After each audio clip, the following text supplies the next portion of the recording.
Hello and welcome back to Reality Check. Something is buzzing our military installations, and that's official. Today on Reality Check, we're looking at the prevalence of unidentified anomalous phenomena, some might say drones, UAVs, over military facilities. And one of them that we're taking a very close look at is the Langley Air Force Base.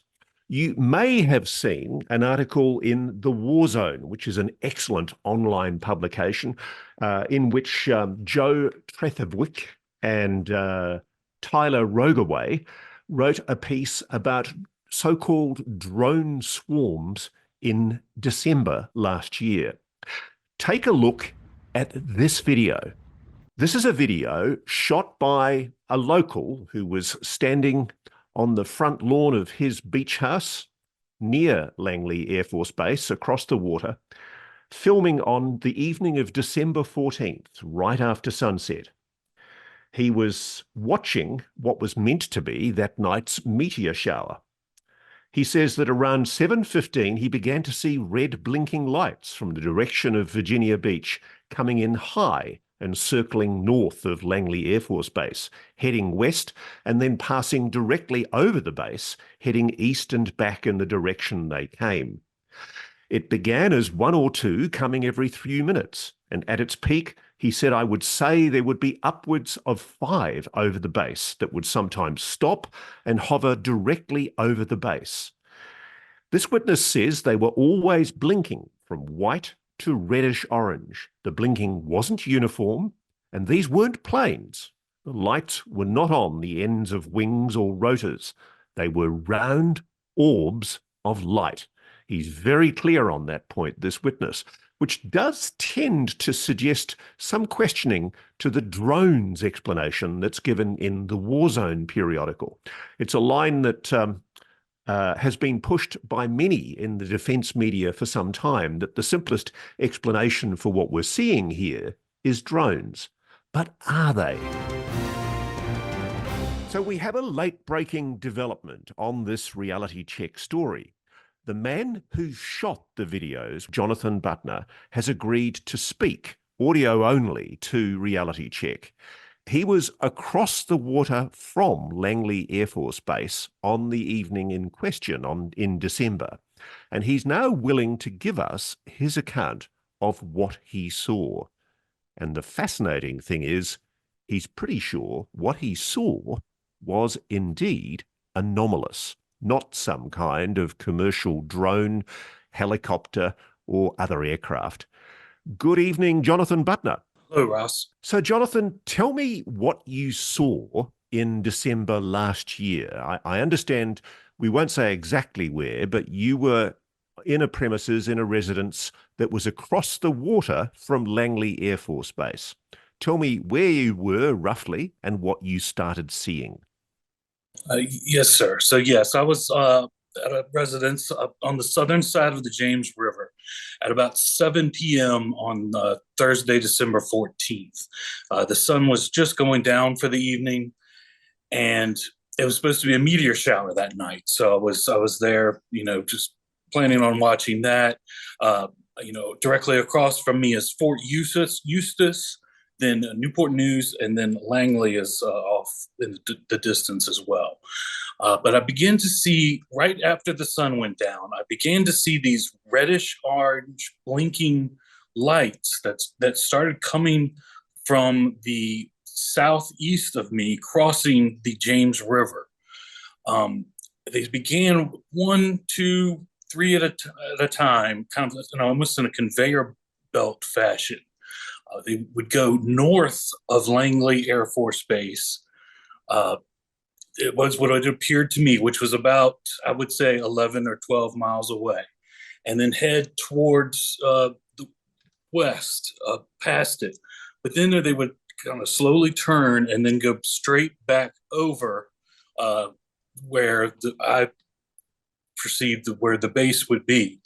It kind of confirmed to me that it was Langley when I would sometimes see a searchlight that would start flashing from the ground and kind of wave back and forth never really focusing on any of them as they went past, but just kind of like just waving back and forth. The orbs, I would say, looked about car sized. I mean, just from that distance, and they kept a very steady pace until they got over that location, in which they would start hovering over the base. Now, can I ask you this, sir? The official explanation at the moment is not really forthcoming, but the word drone has been used, i.e., to suggest that perhaps this is some kind of commercial or perhaps military drone of some kind. Is what you saw that night consistent with what you would think of as a drone? Well, I think a lot of people seem to think that a drone is like kind of what we're used to seeing, something that you could put in a backpack and control with a remote control. I mean, these were large and they seem orb shaped. I, you could say the word drone. I've no ways of knowing if they were manned or not, but these were not the drones with four blades on the edges. These were Can I circular. ask you this? Do you think you would have Yeah. heard, obviously you're over water, which does tend to amplify noise. If there were the helicopter propellers, if this was like a conventional drone with helicopter propellers, would you have heard it, do you think? It was quite a distance. I would say it's probably over 10 miles, the ones that were going over the base. Um, but yeah, I've seen a lot of helicopters and I've seen a lot of planes from that vantage point, and I know what wings look like with the green light on one end and one red on the other, or if it was a Black Hawk with a tail rotor and also lights around there. These orbs were the lights, and they would go directly from that reddish orange right to white. It was not like a blinking on and off, and the blinking was not uniform either. To me, it looked like sometimes the orbs would be blinking at different beats as they went over the base, and it would sometimes change as I watched them. It's appeared to me. So it was very unusual and not like anything I've ever seen on a So regular that, aircraft. so that's interesting. So this isn't the kind of, because the thing that made me think that they were probably drones was that you do see these intermittent flashing lights, but they're not lights that are consistent with the kind of lights you'd see that are frequently following an exact pattern, a frequency on a drone or on a helicopter or on an aircraft. Correct. Yes, these did not, in my opinion, did not appear to be like FAA regulated blinking lights on planes and with that are on the ends of wings. They seem to move uniformly. In one of my videos, you can see where two of the orbs kind of pull apart in distance, and one's beating in almost like triplet, and one's beating in more of a heartbeat type rhythm. So it was very very unusual. I think you also mentioned in your earlier conversation with me off camera that there was another type of object that you saw that night. I don't want to lead you, so tell me what else you saw. Yes. So I probably saw about 40 of the smaller drones that were at a higher elevation. 40, That would, I would say so. Yes. 40 Total now. drones. So Uh, let's not use the drone word because that's a very loaded word. You saw 40 orb type objects. What color were they? they would go from the reddish orange to white light, changing from one shade of that light, the reddish orange to white, and back and forth. Wow. So Um, so this isn't like a. I mean, I noticed the war zone used the terminology drone. This isn't something that's consistent with something that's the size of even a commercial drone. A commercial drone is possibly what, a meter across. You're describing something that's the size of a car. It's changing color, and the flashing lights on it are changing color and varying intermittently. Yes, yes. And then they would follow the exact path around and then back over Langley, and sometimes stopping to hover over the base before they would go back out at that southeasterly direction they came from, like towards the Virginia Beach area from where I was. And so what was this other object that you saw? Now, to me, this looked very different.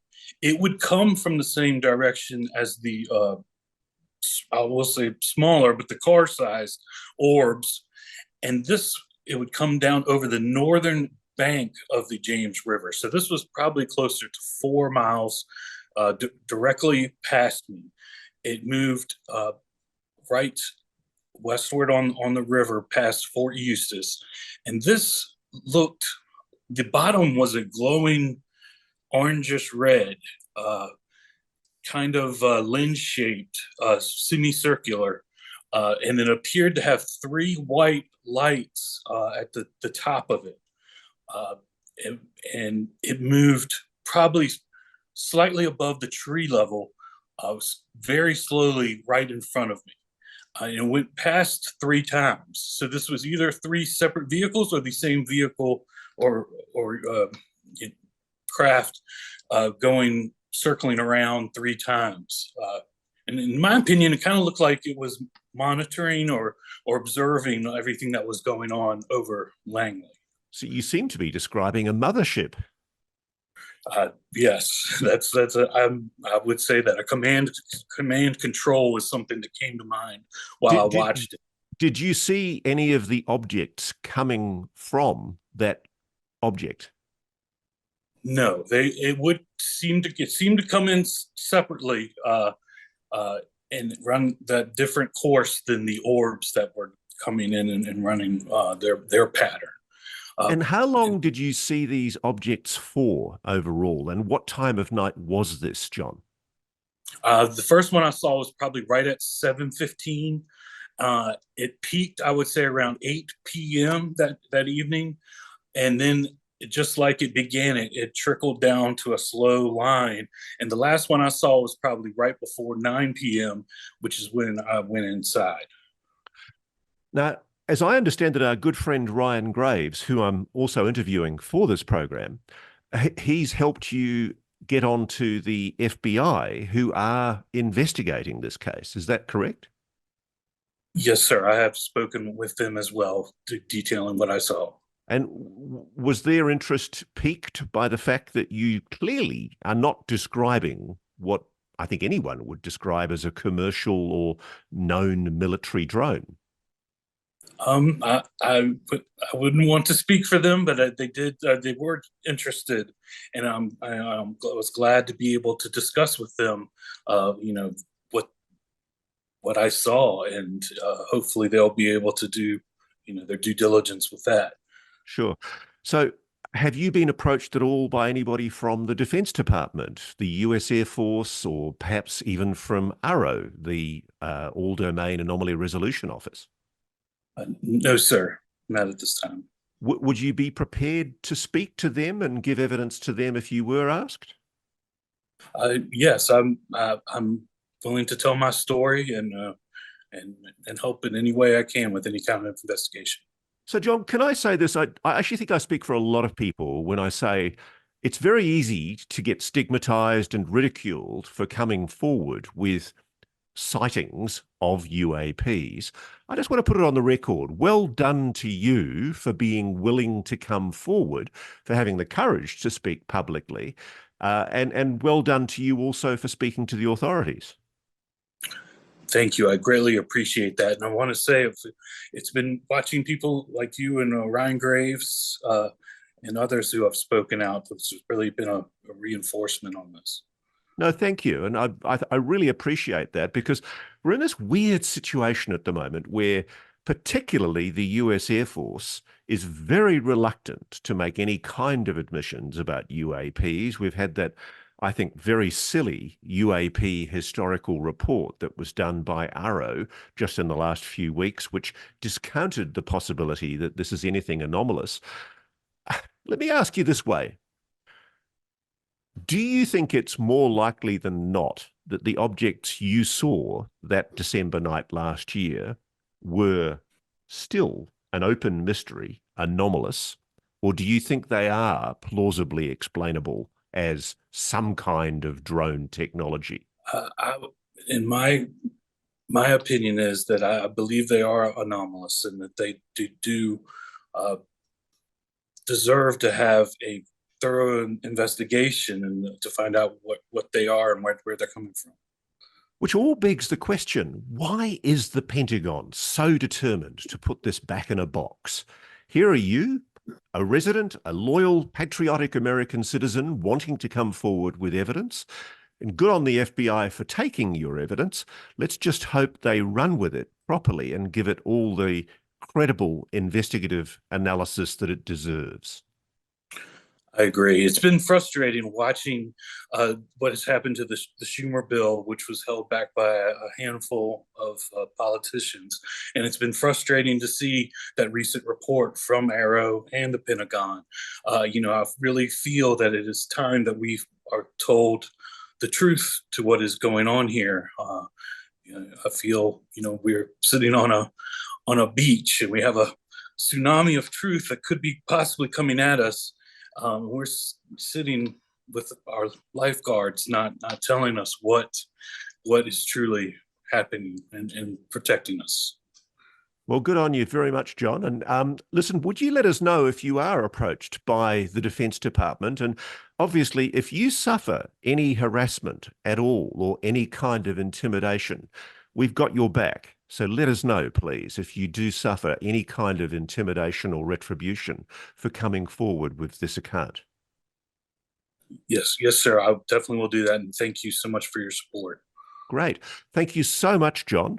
And just to verify, the videos that we're using, those are videos that you recorded. You're personally responsible for shooting those videos. Yes, sir.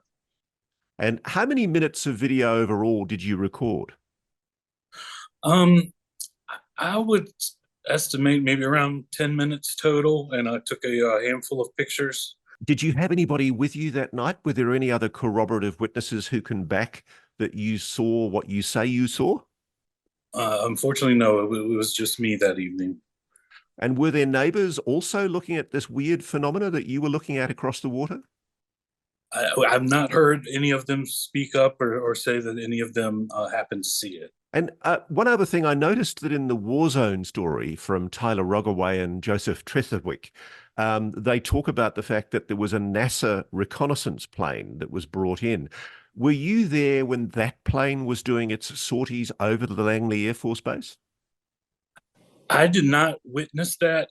During the evening of what I saw, I really did not notice any aircraft. From what I did see in that article, I was wondering if that plane may have been very high to where I wouldn't have been able to really see it. But I did not notice any military or commercial aircraft during the night of what I witnessed outside of the anomalies. And it was the one evening when you were doing this sighting and recording? Yes, sir. Yeah. John, thank you so much for speaking to Reality Check, and well done for coming forward. And I sincerely hope we get some answers from the FBI on what they find into your sighting. Thank you so much. I appreciate everything.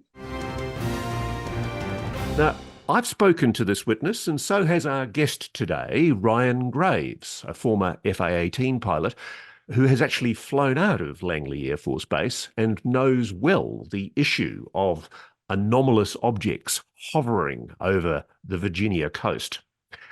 And what's very interesting is this witness does not believe that these objects, whatever they are, can be easily explained away as commercial drones.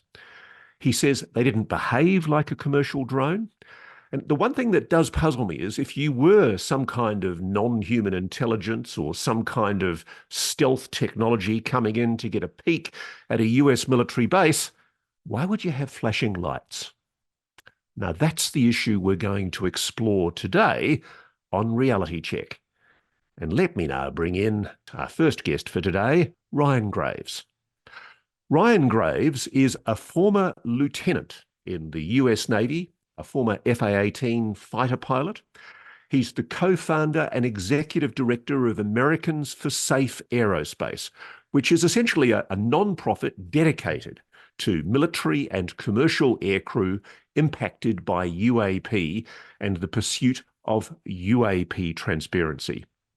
And you'll know him because in July last year, July 2023, in what was the first public congressional hearing into UAPs in over 50 years, 54 years in fact, Ryan was one of two former US Navy fighter pilots who decided to testify under oath about UAPs being a potential national security and safety of flight issue. Now, his FA-18 squadron during 2014-2015 was operating off the coast of Virginia Beach, training in a training area set aside for fighter military aircraft. And they observed and tracked UAPs that had infiltrated military airspace. And as you'll see today, Ryan Graves takes this issue very seriously indeed. He doesn't think it's an issue that deserves to be treated with flippancy or dismissiveness, which frankly, I suspect is what has characterized much of the attitude from the Pentagon's UAP office, AARO, the All-Domain Anomaly Resolution Office, up until now.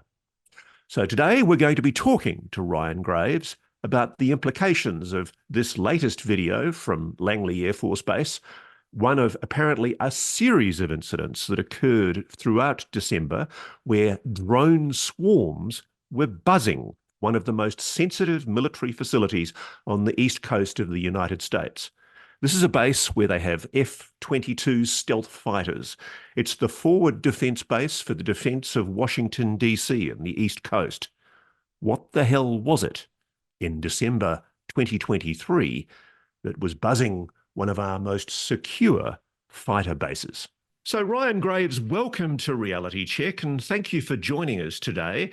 As you know, the Warzone periodical online has been reporting that there were drone swarms over Langley Air Force Base throughout December, and that in fact at one stage a very sophisticated aircraft, the WB-57 aircraft, which is a NASA research aircraft, was actually flown in to apparently get involved in whatever it was that was being surveilled over the base. Do you have any comment, any response to what's been seen allegedly over Langley Air Force Base? Well, I think it's incredibly important, Ross, that we pay attention and respect the indications that we're seeing from these drone incursions. It may not seem like that big of a strategic flaw to have these types of drone incursions on a base like this, but it does not take that many UAVs, that many drones to cause a serious national security concern, as we've seen in the Middle East with attacks on pipelines and airports. Do you think there is any evidence at the moment to conclude definitively that they are commercial drones? Well, I haven't seen enough data on this particular case to be able to say one way or another. I know there are reports that the government is reporting these as, I believe, UAV incursions. I've heard other eyewitness testimony stating that they've seen things that are a little bit harder to explain, but I think at this point it's too early in the investigation to say either way. Why does it matter, Ryan? I mean, obviously you created Americans for Safe Aerospace out of a genuine concern that these objects, whatever they pose a threat, a possible threat to flight safety and possible threat to national security. Why? What's your concern? Well, this is a perfect example of why we need to be able to identify what's in our airspace and why it's so critically important. We cannot have vehicles that are operating or within our airspace, especially en masse, as we're seeing here. Otherwise, we're going to have potential serious concerns with general aviation traffic, commercial traffic, and potentially military operations that could be occurring nearby. And let's not forget, these things could be considered weapons themselves. If there are a number of aircraft on the ground at this base, those would make prime targets for a small explosive. Well, can you explain to us how significant is Langley Air Force Base? I know it's based near Virginia Beach, across the water from Virginia Beach. It's an area you know well because you've trained there with your fighter squadrons in the run-ups to preparations for deployments. What is the significance of the Langley Air Force Base? As I understand it, it's got the latest stealth fighter, the F-22. Absolutely. It's not that dissimilar to the type of operations that we were flying in Virginia Beach ourselves in the F-18. Just further to the north, the Navy is conducting their operations with the F-22, and just further north, we're already into DC. So this is very congested airspace. It's not airspace where you would be expecting a large number of assets to be uncontrolled and unaccounted for. And yet we've seen repeatedly them to cross into controlled airspace, military bases, and what they're doing, we simply don't know yet. It's clear from the Warzone article that there was a large response to whatever it was that was buzzing Air Force Base Langley. One of the things that characterises the objects that the witness I've spoken to saw were that these were flashing lights. They were flashing irregularly, but they appeared to have strobing lights on them, reddish, orange, white lights. That doesn't sound like something that would be trying to stealthily operate over a secret government base, something that's protected by high security like Air Force Base Langley. Is it plausible to you that these would be stealth drones that are being flown over a base in a way that's intended to be unobtrusive if they're operating flashing lights? Well, no, I don't think they would be intended to be stealth with the way you've just described it. And yes, that's what I've heard as well. We are seeing these objects blinking with white lights, not in the strobe pattern that one would expect due to FAA regulations, but patterns that don't seem to meet anything that I'm aware of. Additionally, the objects apparently have been lit up, the large number of them, while they're operating over the base itself. So it did not appear, at least from the information I've received, that these objects were trying to conceal their location or their presence. So this is quite interesting. This is something being operated intelligently in an overt way over a very sensitive military facility. It's almost like it's sticking its tongue out and saying, catch me if you can, because it doesn't appear that they did recover one of these objects. There's no suggestion from any of the reports that are made in the Warzone periodical that there's been any capture or any bringing down of a UAV, and yet we do have anti-UAV technology that's meant to be able to bring these things down with some kind of electromagnetic beam weapon.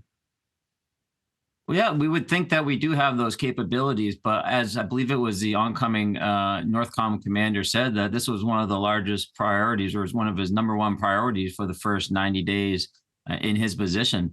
And I'm paraphrasing here, but he suggested that we simply don't have the national infrastructure to be able to deal with these types of problems. And let's put aside the possibility of, if you like, NHI and non-human intelligence being responsible for these objects for a moment, Ryan. Let's just consider the possibility that they are simply some kind of stealthy drone that's been able to insert itself over a US military facility in a way that has allowed those objects to operate with impunity. They haven't been brought down. That in and of itself is a grave national security concern, isn't it? Even if these are some kind of drone or UAV being operated by either a civilian or potentially unfriendly foreign adversary. Absolutely. It's a full stop situation. And we don't have to know where they're from to know it's a problem. The fact that we have unknown assets operating over those types of facilities is a full stop. We don't have to determine whether they're foreign adversary or whether they're UAP. All we know is that they are there, and we need to have the resources and attention to be able to deal with it. So let's go to what happened to you. I mean, I remember, and all credit to you, sir, for having the courage and the strength of mind and personality to make that decision to appear before the Congress last year. Thousands, millions of people watched on as you gave evidence under oath before a congressional committee expressing the concern that you felt about the national security and flight safety risks of what you witnessed during 2014, 2015 off the Virginia coast.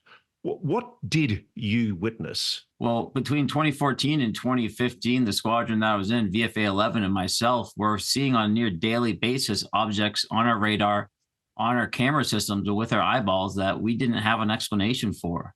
They're performing in ways that our aircraft couldn't. They were out there all day, and they would often be so many of them that we couldn't even work in the areas, and we'd have to either move or cancel our flights. And to this day, about 8 years later, they are still seeing these objects out there, and we still don't know what they are. So you're still in touch with pilots who are operating off the Virginia coast in those training areas who are still seeing these objects? Not just off the Virginia Beach coast, but in the Gulf of Mexico, as well as the Pacific coast as well. Just recently, I was hearing from a pilot who had seen one of these objects go right down the right side of his cockpit. Again, another near miss. From his perspective, he thought it was a balloon until his wingman saw it turn and chase after his aircraft. So we're still having these issues. We still don't know why they can outperform our jets or where they're from. Now, what were the kind of anomalies that you and your colleagues witnessed inside your fighter jets when you saw these objects? What kind of things were they doing that defied your understanding? Yeah. So they would, I'll start at the slow end and just tell you they'd often be completely stationary in the sky and very high winds, 120, 150 miles per hour winds that cause us as pilots in our jets to struggle to stay in the area. And these objects would be perfectly still in the area. And we capture them on multiple sensors and not have an explanation for how they are able to do that.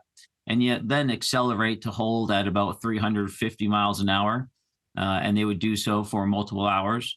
And then we'd also see them accelerate to 1.1 or 1.2 Mach over the speed of sound. And while we have vehicles that can do perhaps all three of those different regimes, we don't have one platform that can do all three of those seamlessly in that fashion, certainly not all day. Obviously, you can't talk about the full extent of the technical abilities of your aircraft, but you've got imaging systems, optical systems on board your jet that allow you to see things even at a great distance. How close did you get to these objects? And did you see anything about those objects that might explain the kind of propulsion system? Were there propellers? Were there rockets? Were there some kind of jet engine that would explain what you were seeing?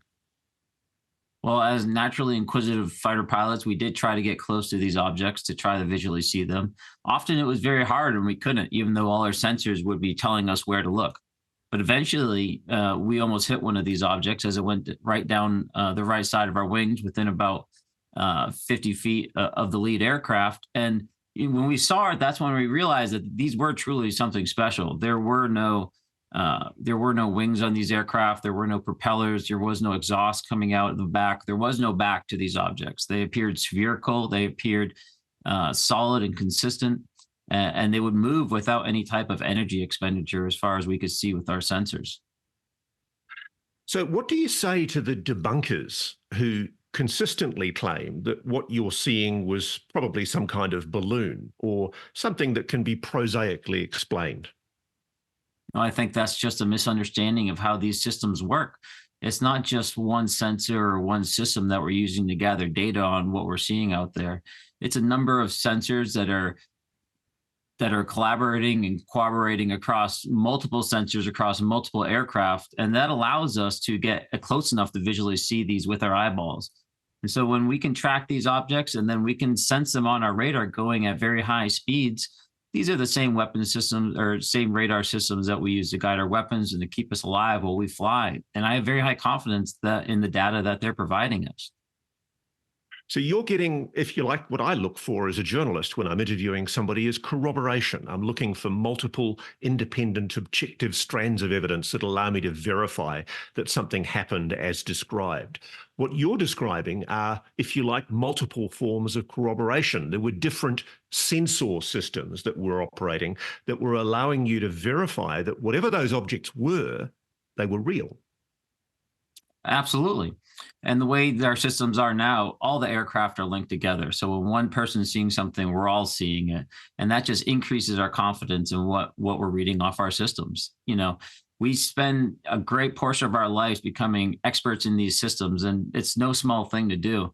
I would encourage people that are willing to dismiss this as face value to take some time to understand how important these sensor systems are to us, how much we train to execute on them, and to understand the nuances in these systems so they can understand why we're so confident in what we see. Do you believe that there are pilots. Do you believe that all pilots are reporting these sightings, either commercial or military? Are we hearing about all of the sightings that are occurring? Oh, absolutely not. And I hear from pilots on a almost daily basis that are reporting this, primarily commercial, now that there are standing orders for reporting within the military. For every one commercial pilot I talk to, he tells me there's 10 more that just aren't reporting it right now. So I think this is extremely common, more so than even I've seen the data behind, and that we really do deserve it to our aviation professionals to have proper reporting procedures in place so that they have the proper mechanisms to deal with this safety issue. I completely agree with you. I mean, you've got a ridiculous situation where the Pentagon's admitting the phenomenon, whatever it is real. And even if it's just UAVs, even if it's a foreign adversary's UAVs, unidentified aerial vehicles of some kind, that's a threat. That's a flight safety issue. It's a Exactly. laudable thing that the military has mandated that they be reported. What do you think, though, of the attempt by Dr. Sean Kirkpatrick of ARROW, the Pentagon's UFO UAP reporting office, which seems to be an attempt to play this whole issue down?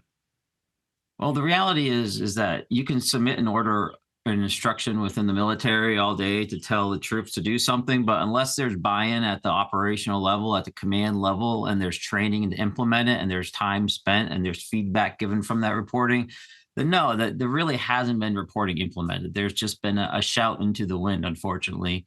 And so when the All-Domain Anomaly Resolution Office claims that they're not receiving reports that are relevant to their investigation, I would encourage them to actually do more to encourage reporting through the services so that they have additional data.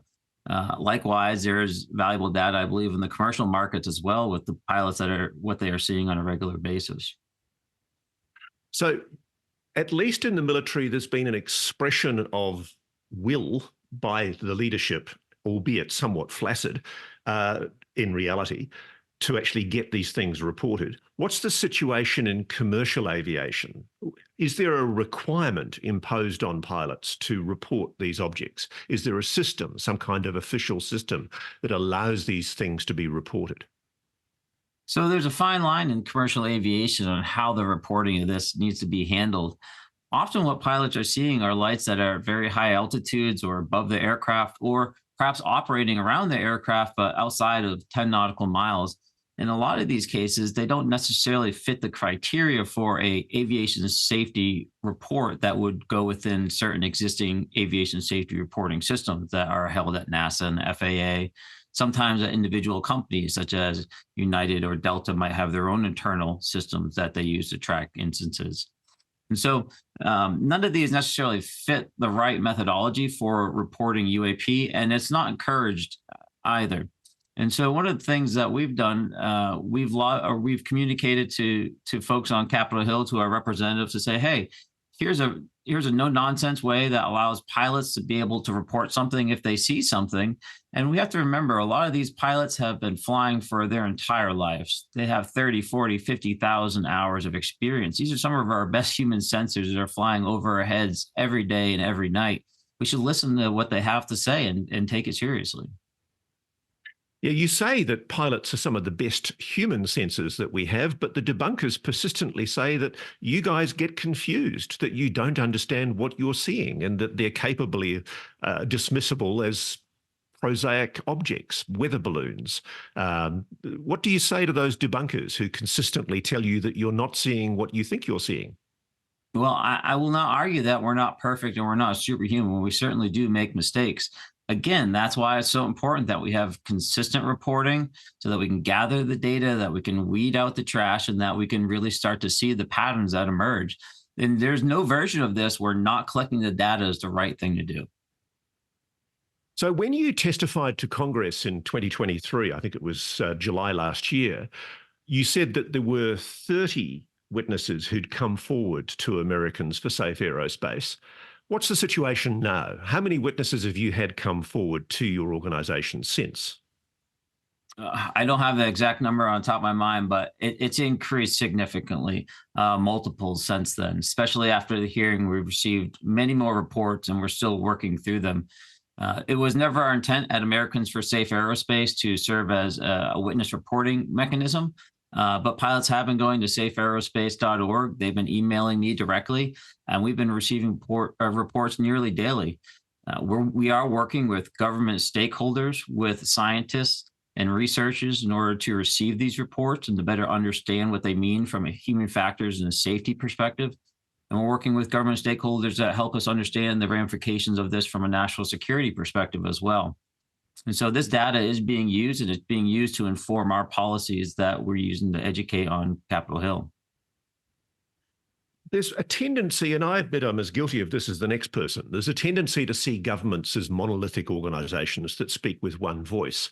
And I've been guilty, I think, of suggesting that all of government in the US is inclined to dismiss this whole UAP issue. But I've been quite heartened. I've heard from senior military commanders, people in the Air Force, people in the Navy, who are keen to take a leadership role on this, privately telling me that they are taking this UAP issue seriously.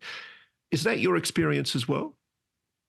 Absolutely. There are a lot of people, both in the military now, as well as recent veterans and other professionals as well, that are reaching out across law enforcement and other agencies that are interested, and they want to know more, and they want to understand this problem, and they want to be a representative for this issue under their current affiliation. And so, although we might not be seeing drastic movements on this conversation on a day-by-day or week-by-week basis, every time that we move the conversation forward brings new people into the conversation. And a lot of those people are within the government, and they have some ways to move the conversation forward bit by bit.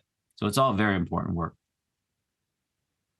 There's recently been an FOI. I think John Greenwald's Black Vault website put it up online, and there was a pilot off the coast of Florida from the Eglin Air Force Base who claimed that he'd seen an object that was hovering in the sky, allegedly looked like some kind of acorn, a bit like the command module from the Apollo program he described.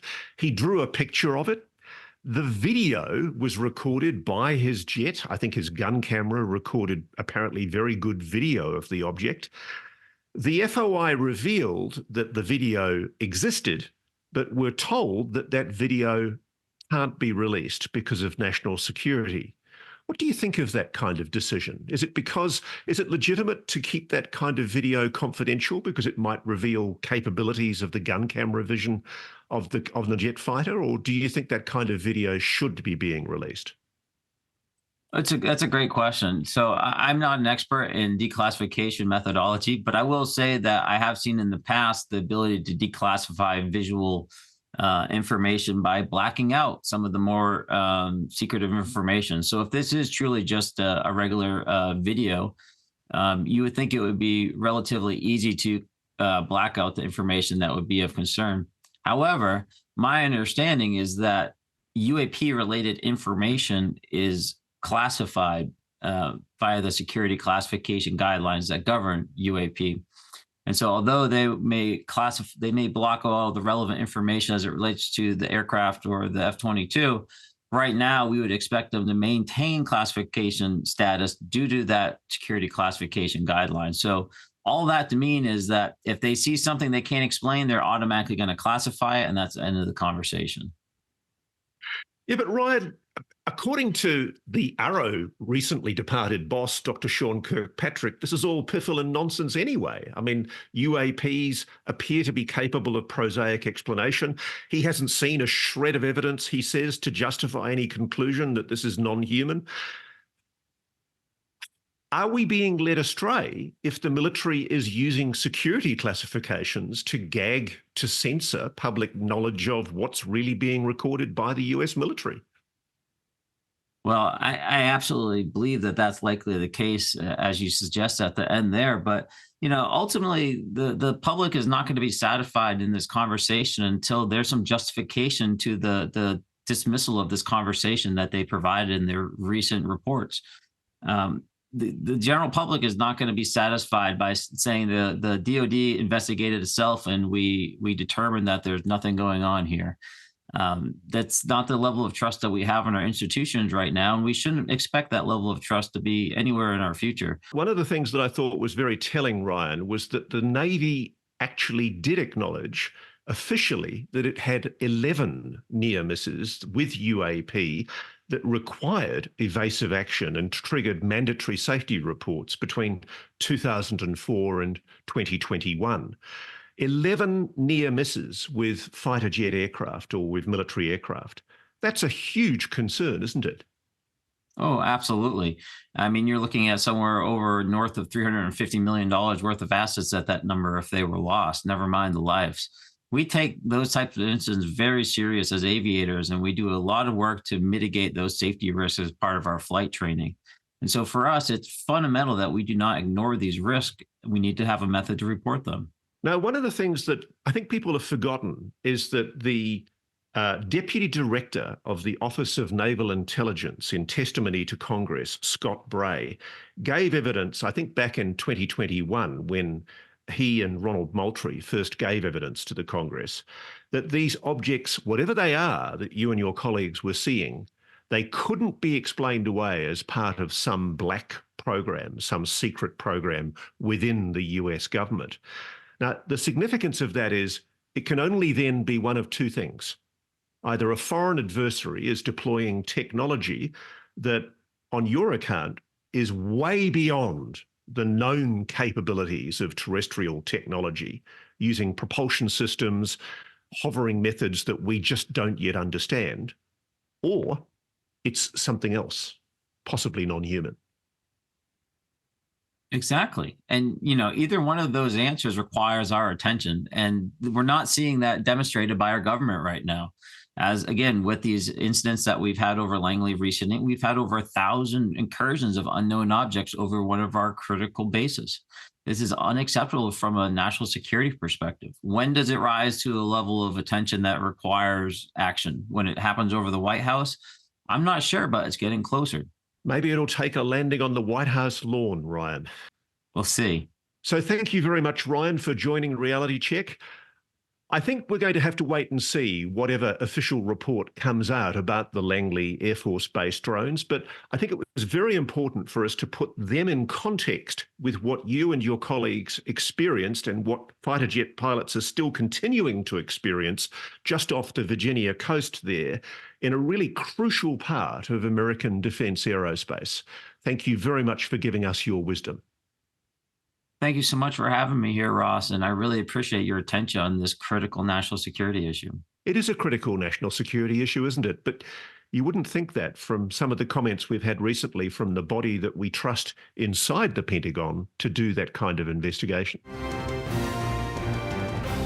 As it turns out, there is action happening in Congress, and I'm delighted to bring on Reality Check Congressman Glenn Grothman, who's from Wisconsin. He's a Republican from Wisconsin. And together with another of his colleagues, he's come up with a proposed new piece of legislation called the Safe Airspace for Americans Act. Congressman, welcome to Reality Check. What can you tell us about this proposed legislation? Well, it's one of those bipartisan things we don't see enough of in Congress. You're right. We're doing it with Robert Garcia from California. We're trying to provide protection for everybody so that they're not afraid to come forward with sightings of unidentified phenomena, okay, what we used to call UFOs. And it applies not only to pilots themselves, but to air traffic controllers, flight attendants, anybody. Because we have done enough investigating that we know that there's a lot going on out there. And we know that some pilots have seen things that they consider suspicious, both over the Pacific Ocean and over the Atlantic Ocean. And we feel that if more people were able to report, because right now they're afraid that some people think they're crazy, right? And if you're a pilot, you want to have your job for the next 30 years, you don't have in your record that, wow, this weirdo is claiming you saw UFOs. You want to say, hey, you're not going to get in trouble for this. We want you to report it to the FAA and compile the data and see what more we can find out. Now, what I find most admirable about the legislation you're proposing is you're bringing in proposed protections for people who come forward. How would people who do come forward with evidence of sightings be protected?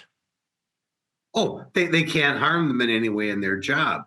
And another part of the legislation is we have to do outreach to all the relevant parties, the flight attendants, the pilots, and that sort of thing. So they know they're not going to get in trouble and know where they're supposed to report things if they do see something unusual.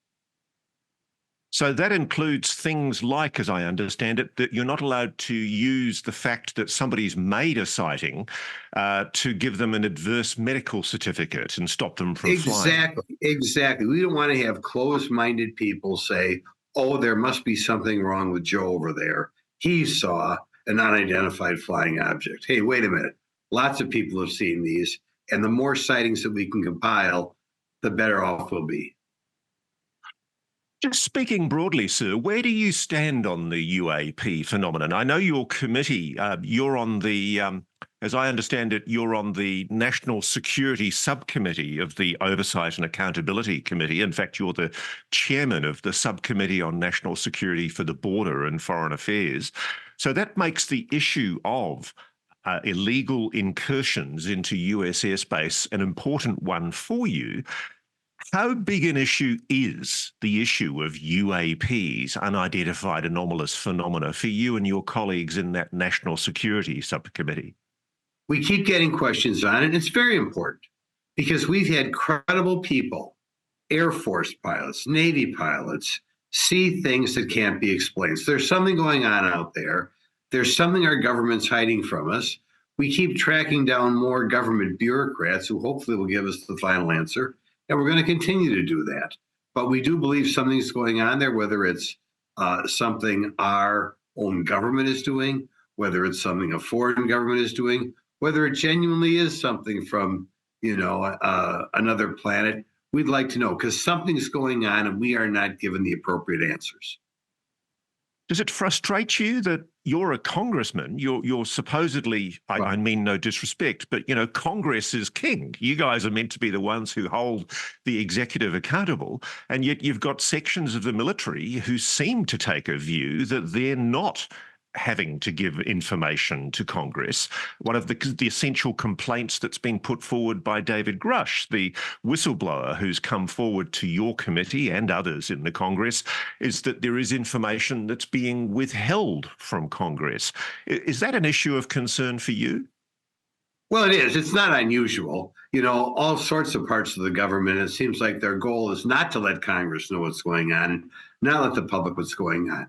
We keep getting suggestions of new people to interview. And whenever we interview new people, usually behind closed doors, they don't have the answers we're looking for. And then we have to go to another level. I'm sure we're going to have another hearing here as we track down more people who will be able to give us more information. So just coming back for a moment to your Safe Airspace for Americans Act, it does have bipartisan support. Are you confident it's going to get through the House? I'd be very disappointed if it doesn't get through the House. I think it'll get through the House. And we'll perhaps add more provisions as time goes on. And do you think it'll go through in its current form? I mean, it's actually quite important that the legislation does go through because I see you've got annual reporting requirements, you've got prohibitions on reprisals. This is a gutsy piece of legislation. Why is it necessary? Have you seen evidence that pilots are being intimidated? We just hear it anecdotally. When we've talked to the pilots who have seen things, they know there are other pilots who saw it as well, but they're not coming forward. Why is that? You know why that is. It's because they're afraid they have a supervisor who's going to say, oh, Joe claims he saw a flying object. So we hear it from pilots, that sort of thing. And we know there's a concern out there. So we've got this situation at the moment where the military have essentially mandated that pilots now have to report incidents that they see, UAP sightings. But up until now, there's been no requirement placed on private pilots and commercial pilots to come forward. Would your legislation mandate sightings? Would it require pilots to report what they see, as well as other aviation staff? Well, I don't really think you can ever. It'd be tough to implement something saying you had to go forward. However, we feel if the legislation passes, it'll certainly make it more likely that somebody on a commercial airline will report it. And of course, it's people in the private sector who sometimes have even more concerns about, if you work for Delta or work for United or what have you, concerns that their company may not view a sighting favorably. So we want to make sure they get the appropriate protections. Now, sir, we talked earlier about the fact that there are some in government who clearly don't want Congress to hold them to account. And it's interesting, one of the things that I've been taking a very close look at is the incidents that have been reported using freedom of information laws, notably incidents involving US Air Force pilots or Navy pilots encountering objects way out over the ocean, and often having quite dangerous encounters. We both know Ryan Graves, whom I know has been liaising with you on this proposed legislation. Ryan's described incidents that he's aware of involving pilots off the east coast of America in Navy training areas where there's been alleged near misses. Objects, in fact, on one occasion, an object flew at extraordinary speed between two fighter aircraft. I guess what I'm looking for here is, by any definition, sir, those are flight safety issues. And because we're talking about pilots training in sensitive, high secure training areas, it's also a national security issue, which I'm sure is something that's a focus for you with your subcommittee and the Oversight Committee.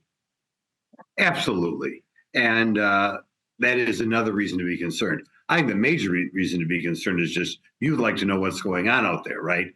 Obviously, there's something going on. The government is not gung-ho on informing the American public. But you're right. If you assume something's going on, you always have the danger of something happening, running into another aircraft, that sort of thing. There's an incident that one of your colleagues, Florida Congressman Matt Gaetz, was involved in investigating back in middle last year.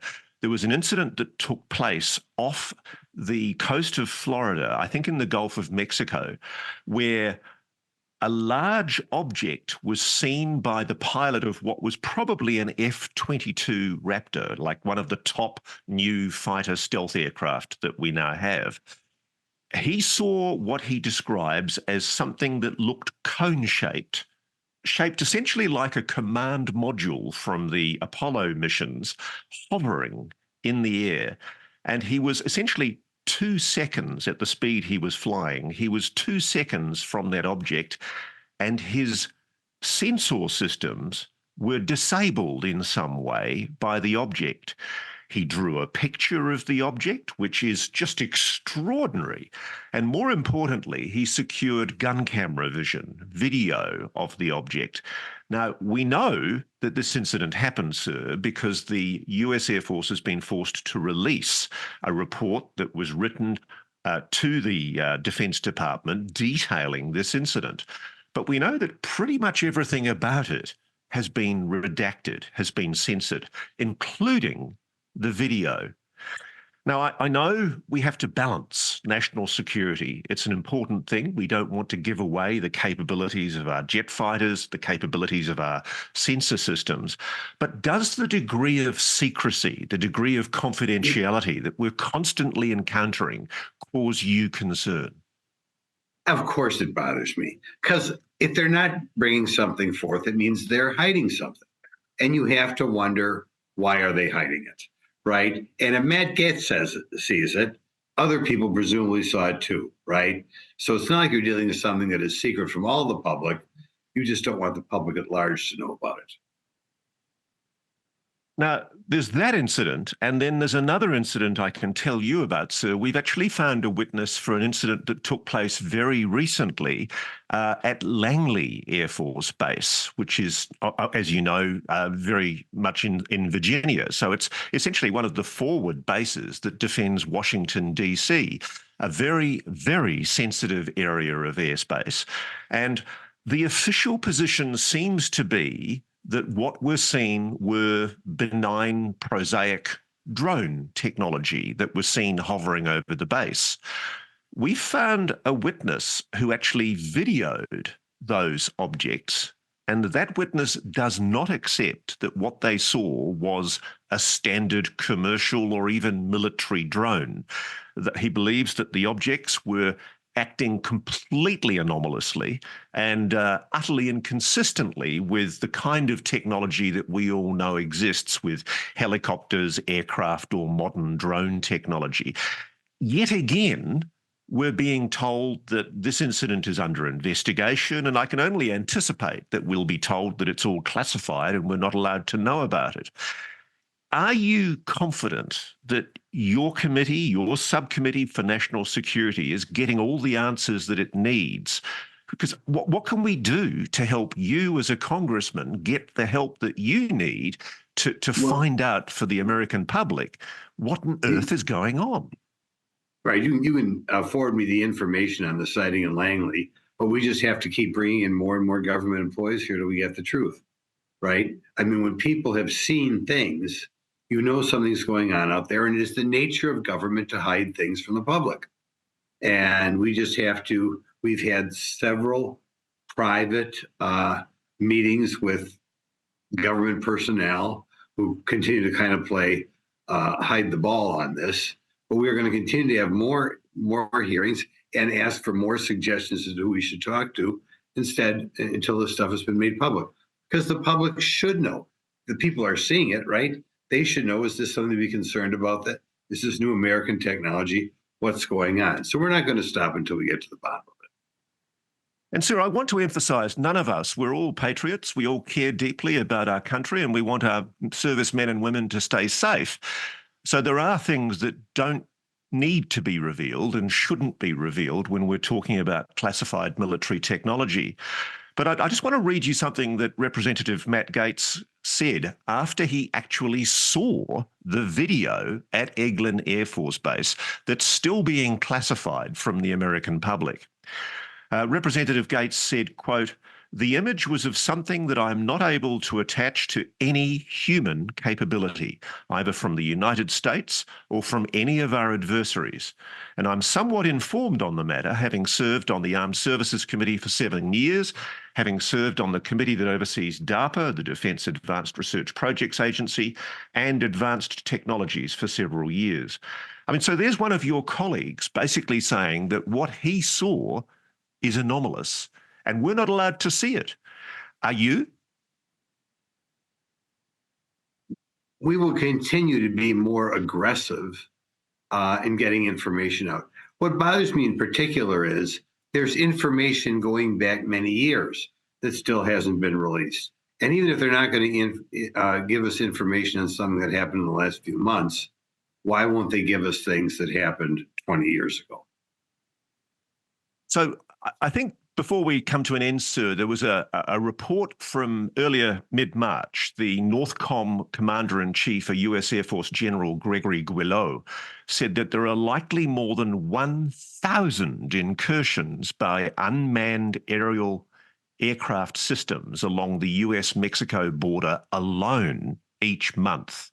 He gave this testimony at a Senate Armed Services Committee meeting. Now, you're on the National Security Border Subcommittee for the Oversight Committee. What can be done about these UAV systems, if in fact they are UAV systems?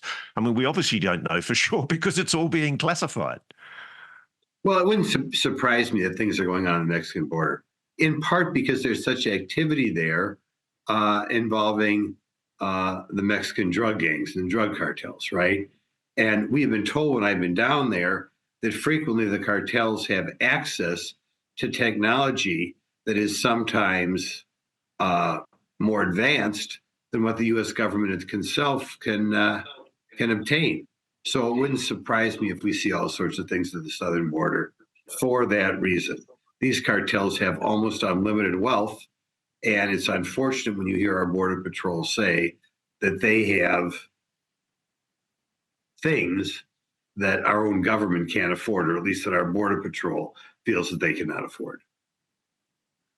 Finally, sir, you as a member of a key committee obviously get access to things that we, the public, aren't allowed to see. Have you seen evidence that's given you sufficient cause to think that just maybe, there is an explanation for the phenomenon of UAPs that might indeed be non-human? No, I do not at this point. Although, I keep an open mind. And like I said, it's apparent the government is holding back some stuff. Do you hold out the possibility that there is such an explanation behind all of this? And can you think of any good reason why it would be being kept secret from the American public? I don't know. I think it's the nature of government to keep the public in the dark. I think that's true of every government agency.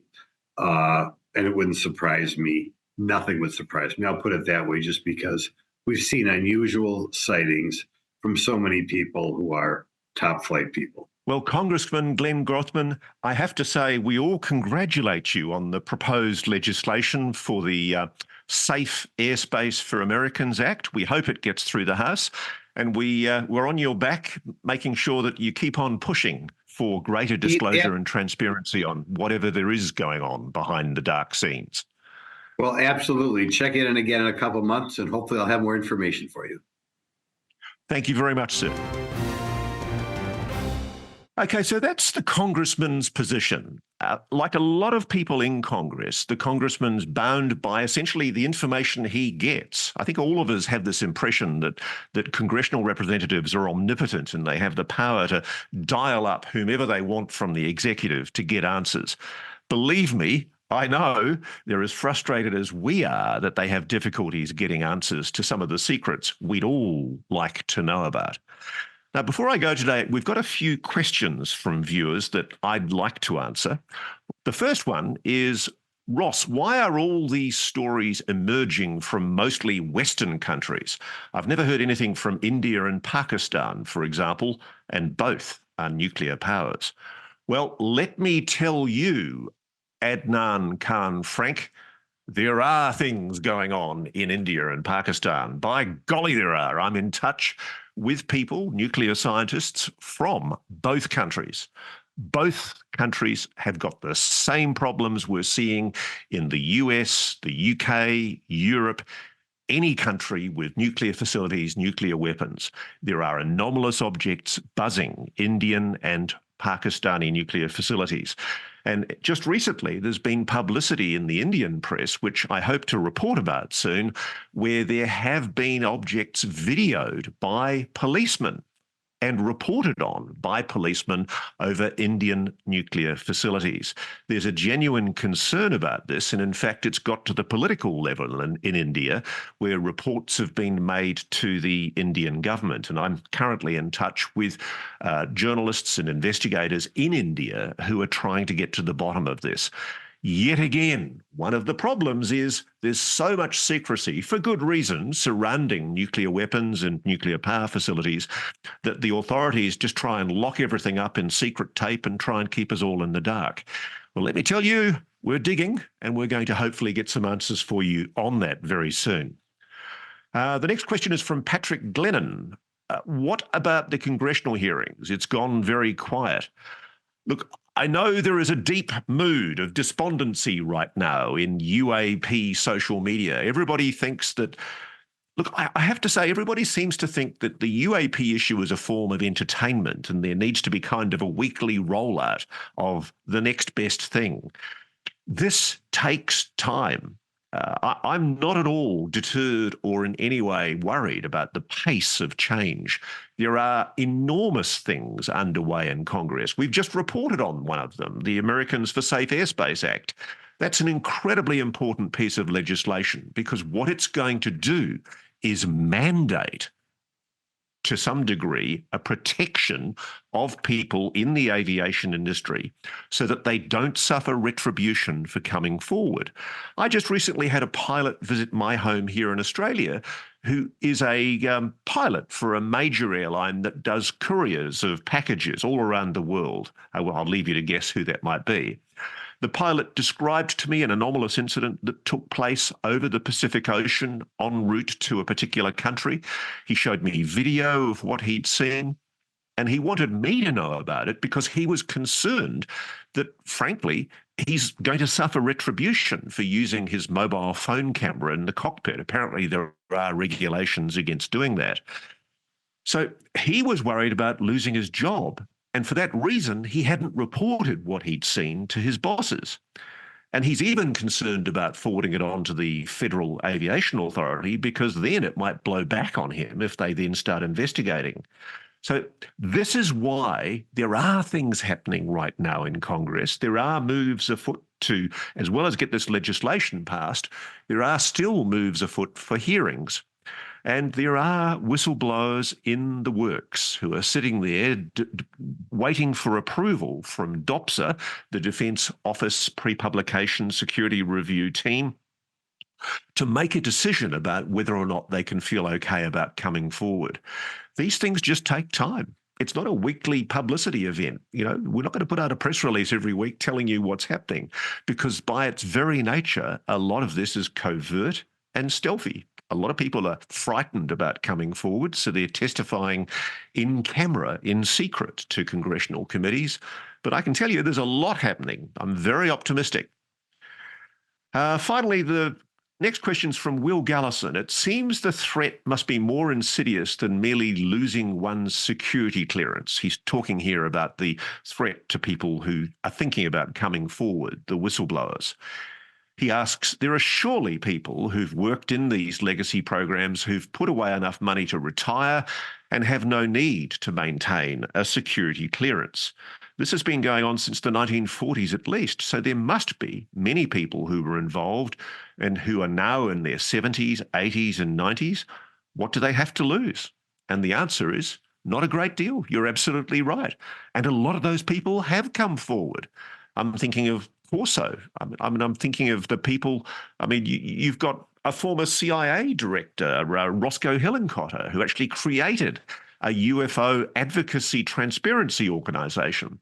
Throughout history, we seem to forget there have been brave people who've come forward. David Grush is not the first. There have been people who've come forward from within the military, within the intelligence community, who've spoken publicly about what they know. The problem is they get walloped. They get hammered with a massive discrediting campaign. And so there are a lot of people whom I suspect are real, who have come forward with authentic claims, and they've been dismissed because their claims do not get traction. And this brings us back to the good work of people like Congressman Grothman. It's absolutely vital that we all put pressure on our congressional representatives, our senators, our congressmen, our congresswomen, and demand that they keep on asking questions about the UAP issue. They won't ask if they don't know that this is an issue that we're all worried about. And this is where politics works. The wheel that squeaks gets the grease. So they're not going to worry about the issue of UAPs unless all of you hammer them about it. So hammer them about it. Exercise your congressional rights. Write a good old-fashioned letter. Let your congressional representative, your senator, know this matters. That's all this week for Reality Check. It's been a pleasure catching up with you. I hope you enjoyed this week's show. See you next.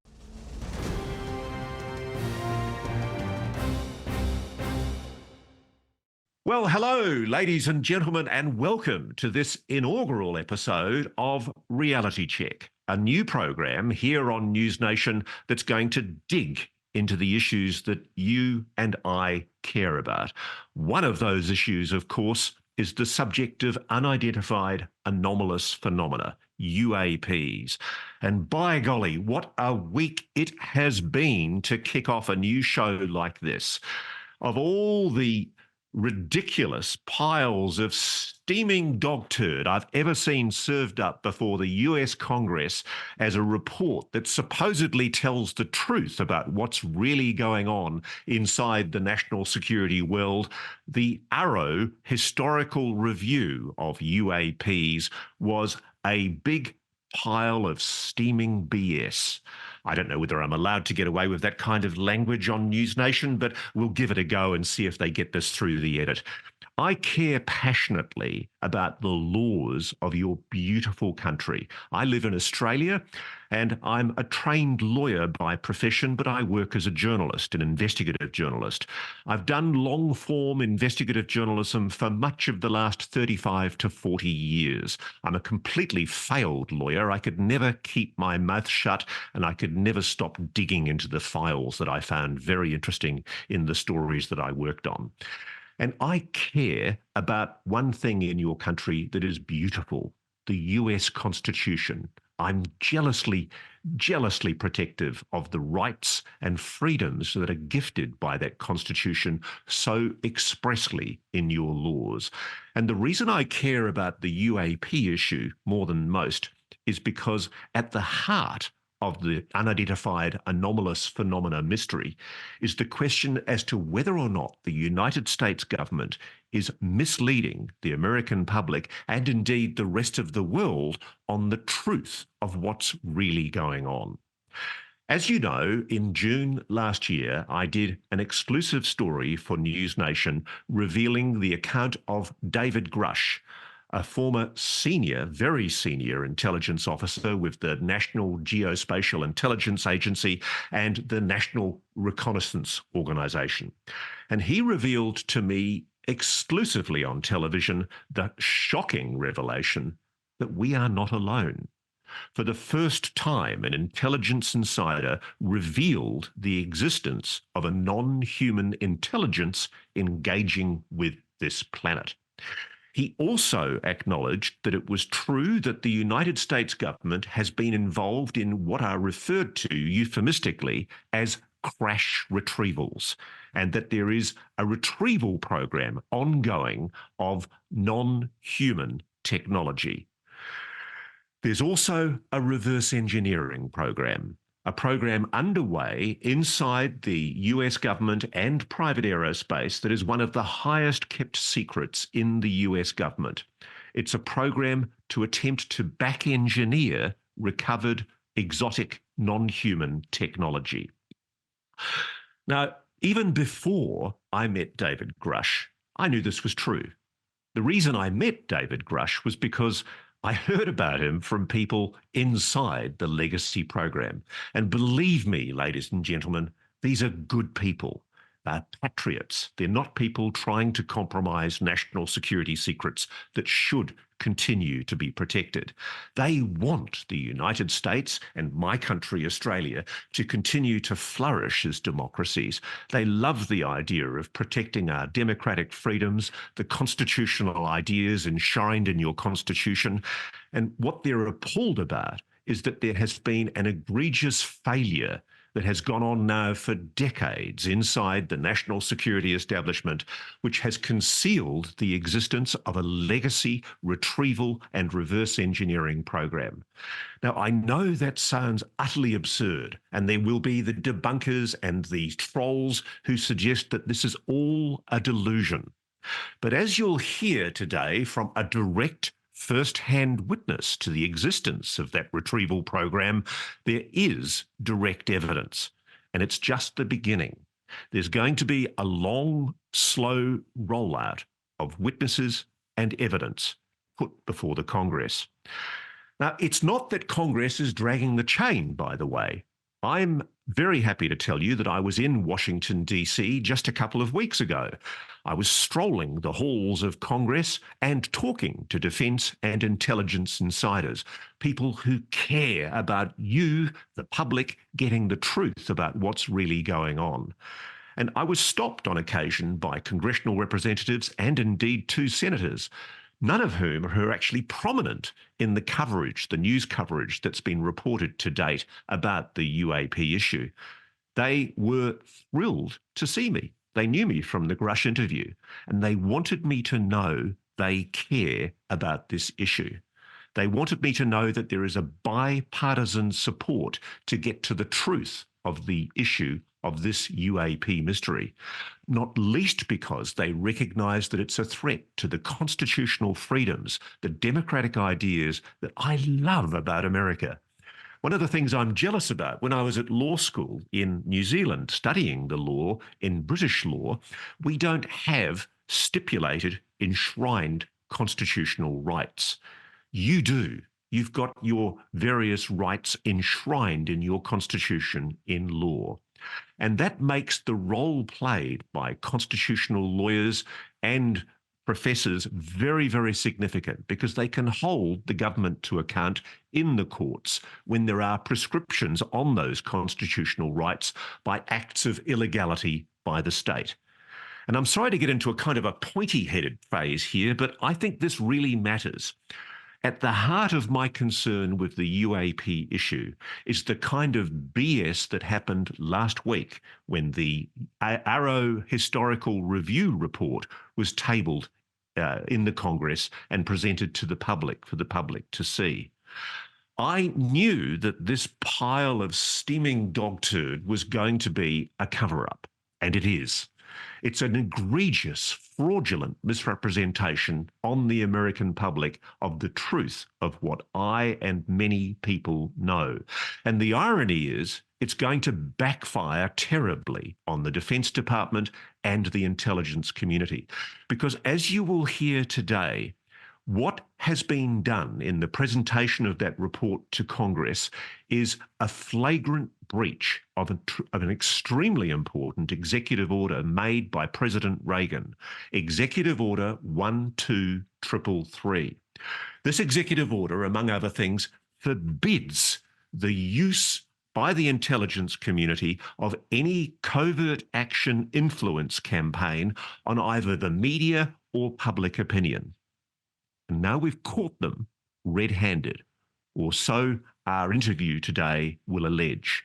Attorney Daniel Sheehan will appear on this show later today, where he gives direct, first-hand evidence of a retrieval program. He's never been able to talk about before the fact that he gave direct evidence to Arrow, the Pentagon's All-Domain Anomaly Resolution Office, their UAP UFO Investigation Office. He signed an NDA with Dr. Sean Kirkpatrick. But he's made the decision over the weekend to speak publicly about what he knows, because he is genuinely appalled at the fraudulent lies and misrepresentation that have been presented to the Congress by Dr. Sean Kirkpatrick. And believe me, this is just the beginning. We're ready for a fight. I'm so proud that NewsNation as a media organisation is getting behind my journalism. What I want to do with a show like Reality Check is investigate in long form the kind of stories that really matter. As you'll see, I'm not going to be focused just on the UAP issues. There's a lot in America that I really care about and that I want to investigate. But for this inaugural program, I do want to comment about the Arrow Historical Review report, because what it is, it's an inflection point. It's a tipping point. It's a line in the sand. In 100 years' time, this moment will be written about in the history books. It will be the moment when the world begins to realize that the Pentagon, gatekeepers of this legacy program, made a terrible mistake. They flat out lied. And now we're going to catch them out on that lie. And the big challenge is, what is Congress going to do about it? I love the simplicity of the law. You make a law, you figure out on the evidence whether somebody's breached it, and if they have breached it, you bring them before a court or a tribunal and you hold them to account for that breach. It's now up to Congress to test the veracity of what you're about to hear from attorney Daniel Sheehan. Daniel Sheehan is about to make an incredibly dramatic allegation. He is going to allege that Dr. Sean Kirkpatrick, the former director of the All-Domain Anomaly Resolution Office, the Pentagon's UFO office, has lied to Congress. And moreover, he believes that this is part of a continuing cover-up of a legacy retrieval and reverse engineering program by not just the Pentagon and the intelligence community, but also by people in private aerospace. I actually had a conversation with somebody on the weekend who's aware of the legacy program. And they laughed when I expressed my indignation about the fact that there were such obvious lies reported in the Arrow report. One of the things that was mentioned in the Arrow report was the fact that as part of their supposed investigation, there were certain named companies that were alleged to be experimenting on alien technology. And there were witnesses that went to Arrow and gave this evidence. Arrow said, quote, Arrow has found no evidence that US companies ever possessed off-world technology. The executives, scientists, and chief technology officers of the companies named by interviewees met with the director of Arrow and denied on the record that they have ever recovered, possessed, or engaged in reverse engineering of extraterrestrial technology. Now, I'm going to call them out, as will others very soon, on that lie. Northrop Grumman, Lockheed Martin, and others, you are lying. And we know you're lying because we're talking to people inside your organizations who say you're lying. And it may be that you believe you can do what I was told on the weekend by my source is the self-justifying excuse that you give yourself for doing this. And that's because this lie is protected by what's called a waived, unacknowledged special access program, which essentially means the dirtiest secret of all inside the US military-industrial complex. These are the most highly protected secrets in the United States. And these WUSAPs require anyone read into these programs to lie. Now, crucially, I think it's very, very important for you, the viewer, the listener, to realize that just because there is a special access program that protects this national security secret, it doesn't mean that everything being done within it is legally within the oversight and control of the Congress. And that's what we're talking about here. What we're talking about here is an egregious failure by Congress to do its job. The beauty of the American Constitution is that it enshrines the separation of powers in the Constitution, and it gives you, the American people, the control. It's government of the people, for the people, by the people. And please, ladies and gentlemen, never forget that. It's people power that is going to make the difference here to hold these people to account. People who are committing egregious crimes against the American public and the rest of the world. For what we are talking about here is not only a constitutional breach, it's a crime against humanity. It's a flagrant deceit on the human race. And it's time it was exposed. Now, that's enough of a rant from me. Let's just say that Reality Check is going to ask some bloody hard questions, and we're going to hold these people's feet to the fire and make them very, very miserable. And as long as NewsNation's prepared to let me do it, I'm going to cause as much mischief as possible. So let's go now to our first guest on Reality Check, attorney Daniel Sheehan. So I'd now like to bring on Daniel Sheehan, who is one of America's foremost civil rights attorneys, a man I've known for quite some years and a person who's got a hugely distinguished career in exposing the dark secrets of the American military-industrial complex black world. He was instrumental in helping the Washington Post and other newspapers tell the story of the Pentagon Papers during the Watergate scandal. He was also a very important figure during the Iran-Contra scandal. And more recently, he's been digging into the UAP issue through a new organization called the New Paradigm Institute. Welcome, Daniel Sheehan. How are you, sir? Thank you, Ross. Busy and excited. So look, welcome to this inaugural episode of Reality Check. It's a pleasure to have you on board our first episode. I want to get straight away, Danny, to a story you've told before, but which I think most Americans are completely unaware of. It's a story I love. I wrote about it in my book.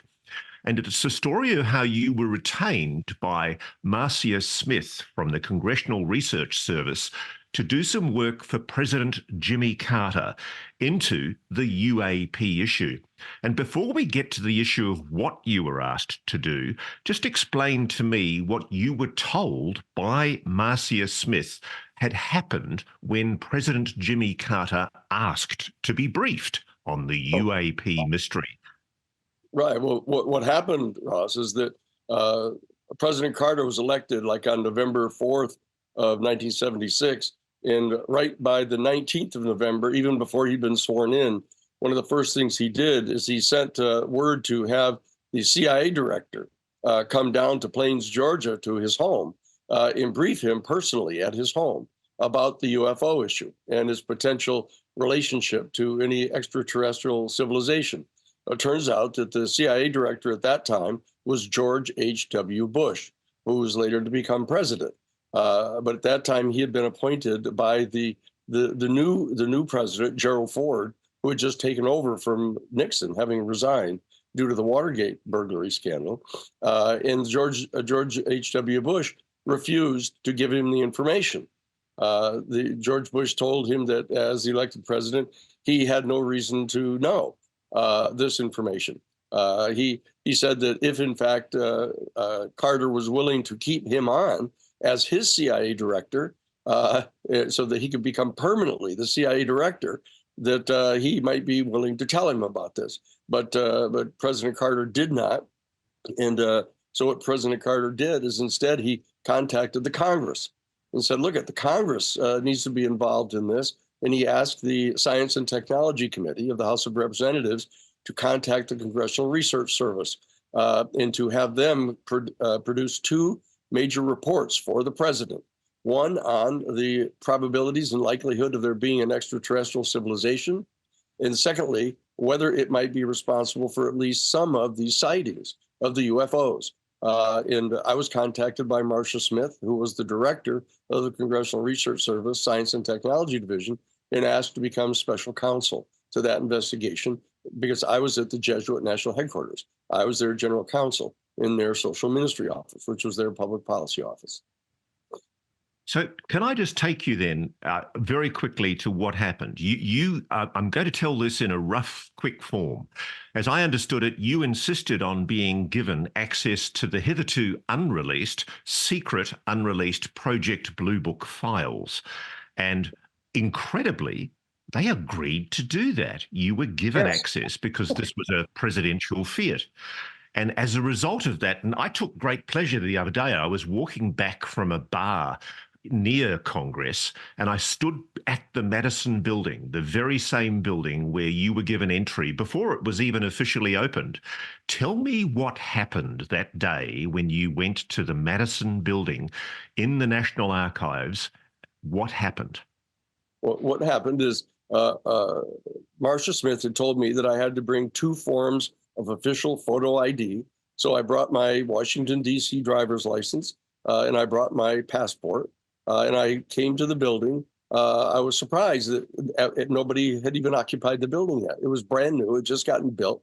And there were these two suits standing outside of the door waiting for me. They demanded to see both forms of my identification, and I showed them both, and then they showed me in. So I went into the hallway, and they said, go down the hallway to the right, and you'll see an elevator there on the left. And you go down into the basement. And you'll see the place to go. So I went in, I got in the elevator, and I went down. And as I was going down the elevator, on instinct, I just opened up my briefcase and took out a yellow pad and slipped it under my arm and then closed my briefcase. The elevator arrived in the basement. I got out, and it was dark down there. There weren't lights on, but I could see down the hall. I could see a light coming out of a room, and there were these two other suits, these guys. Big kind of husky looking guys that were there. So I go down the hallway. They both of them demanded to see my two forms of identification. It was sort of like they resented my even being there. But I showed them and they said, look, leave that briefcase here. You can't take any notes. You can't record anything. But here the stuff is. They brought the stuff for you, and so I put the briefcase down. Yes. So I just want to set the scene for this. This is you, Daniel Sheehan, being given access to the darkest, deepest secrets in the American military-industrial complex. You've asked for and been given access to the UFO files, the secret files of Project Blue Book, the files the government denies exists. What did you find? Well, what I did is I walked in and I was in this a comparatively small room. It was about maybe 20 feet wide and about 12 feet or so deep. And there were these three big cardboard fold-out tables. And they had like shoeboxes, these little light green, kind of government green shoeboxes with the little ties on them. And there was a microfiche machine that was there. And so I sat down. And I took the yellow pad out and I slid it over behind one of the boxes so that if they looked in, they wouldn't see it. And I opened up the first box and they had these little film canisters of microfiche film. So I took the first one out and I put it into this old-timey microfiche machine and started cranking it and looking at it. It was all these documents. And I said, I don't know how long they're going to allow me to stay in here. And so I said, if I start reading each one of these documents as a lawyer, it's going to take forever. So I sort of cranked through them to see if there were any photographs anywhere. Nothing was there in the first canister. And so I folded it all up and put it back in. And I opened up a second canister, went through it, and they had a lot of documents again. I could see all the official stamps on them and the top secret designations, et cetera. And then I got to the third canister, I think it was, and part way in, there it was. Here was this series of photographs. Black and white photographs of a crashed flying saucer. There wasn't any doubt about what it was. It was a winter scene. There was snow on the ground, and the saucer, it was a classic large disc saucer, about 40, 50 feet across, with a big dome on the top of it. And it had hit into this snow-covered field, and it plowed this big ditch all the way across the field, like the earth was all turned up, and it was stuck into the side of this big snow-covered embankment, stuck in there like at a 45-degree angle, just stuck in the side of the hill. And I could see all around it, there were these Air Force personnel. They were in winter jackets, with the big fur around the hood, and they were taking photographs of it. And I actually saw one of the guys in one of the photos. There were like three of them that I saw the photos, and they had one of these old-timey cameras, a movie camera, like with the two big round canisters on the top of them. So it must have been like in like the late 40s or early 50s or something, I figured. And so that and then all of a sudden I realized that in one of the photos I could see around the bottom of the dome of the crash saucer that was stuck in the embankment, these symbols. And I looked at them and I said, wow, look at those. There's nothing like anything I've ever seen. They're not Russian. They're not Chinese. They're not, hieroglyphics. They're totally unique. So I said, okay, I'm going to trace these because I want to make sure they're absolutely identical to what is there and that they're in the exact sequence that they're in. And so I did is I took out the yellow. These are top secret files, Danny. Isn't that an act of espionage? Well, no, I'd been cleared to see them. And so what I did is I took out the yellow pad, and interestingly enough, it's just one of those instinctive things. I opened up the yellow pad to the inside cardboard backing.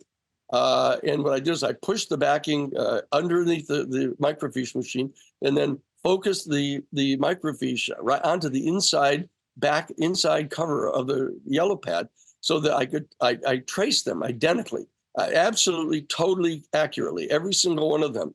And there must have been about 8 or 10 of them that were all obvious. So I traced them in detail, and I got them all done. I kept looking up to see if anybody was watching. And so I got it all done, and I closed the yellow pad, and I said, that's it. I got it. That's a UFO, man. And look, it's got all these unique symbols on them. And so what I'm going to do is I'm going to put the stuff away. I put the little microfiche away, put it back in the box, took the yellow pad, stood up, and put it under my arm. I have my suit on, and I didn't put it inside my suit to try to hide it. I just stuck it under my arm. And I turned around and got up and walked out. I walked right straight out the door. And the two guys were kind of surprised. And I'm surprised and I think about it that I left as soon as I did, but I had the information and I said, I don't want to take any chances at all. So I left. I went out the door and I reached down and picked up my briefcase that was sitting there by the side, and I started walking down the hall. And all of a sudden, one of the guys said, "Hold it. Hey, hold it." And I stopped and he said, "What is that you got there?" And I said, "Oh, that's my briefcase. I just picked my briefcase up," which was there. He said, No, under your arm. What's under your arm there?" Both of them came over to me and kind of loomed over me. And one of them reached over and yanked the yellow pad away from me and then ruffled through all the yellow pages. And there was nothing on them, of course. And then he kind of grumpily handed it back to me. And so I put it back under my arm and just turned around, picked up my briefcase and started walking down the hall. I hope I wasn't whistling, to try to get, but I went down the hallway and got into the elevator. And when I got in the elevator, I opened up my briefcase and put the yellow pad in, got up and went up the stairs, and walked right straight out the door and went back to Jesuit headquarters. So that is 1976 when that happened? 77. That was the spring of 77. This all happened. He got elected in November 76. On November 19th is when he confronted Bush and was refused the information. This was like early spring of 1977. So 44 years ago, you got to see what you believe is categorical evidence of a crash retrieval of a non-human craft. Well, I knew that these symbols were not from anything I'd ever seen on the planet, and I had a fairly extensive history.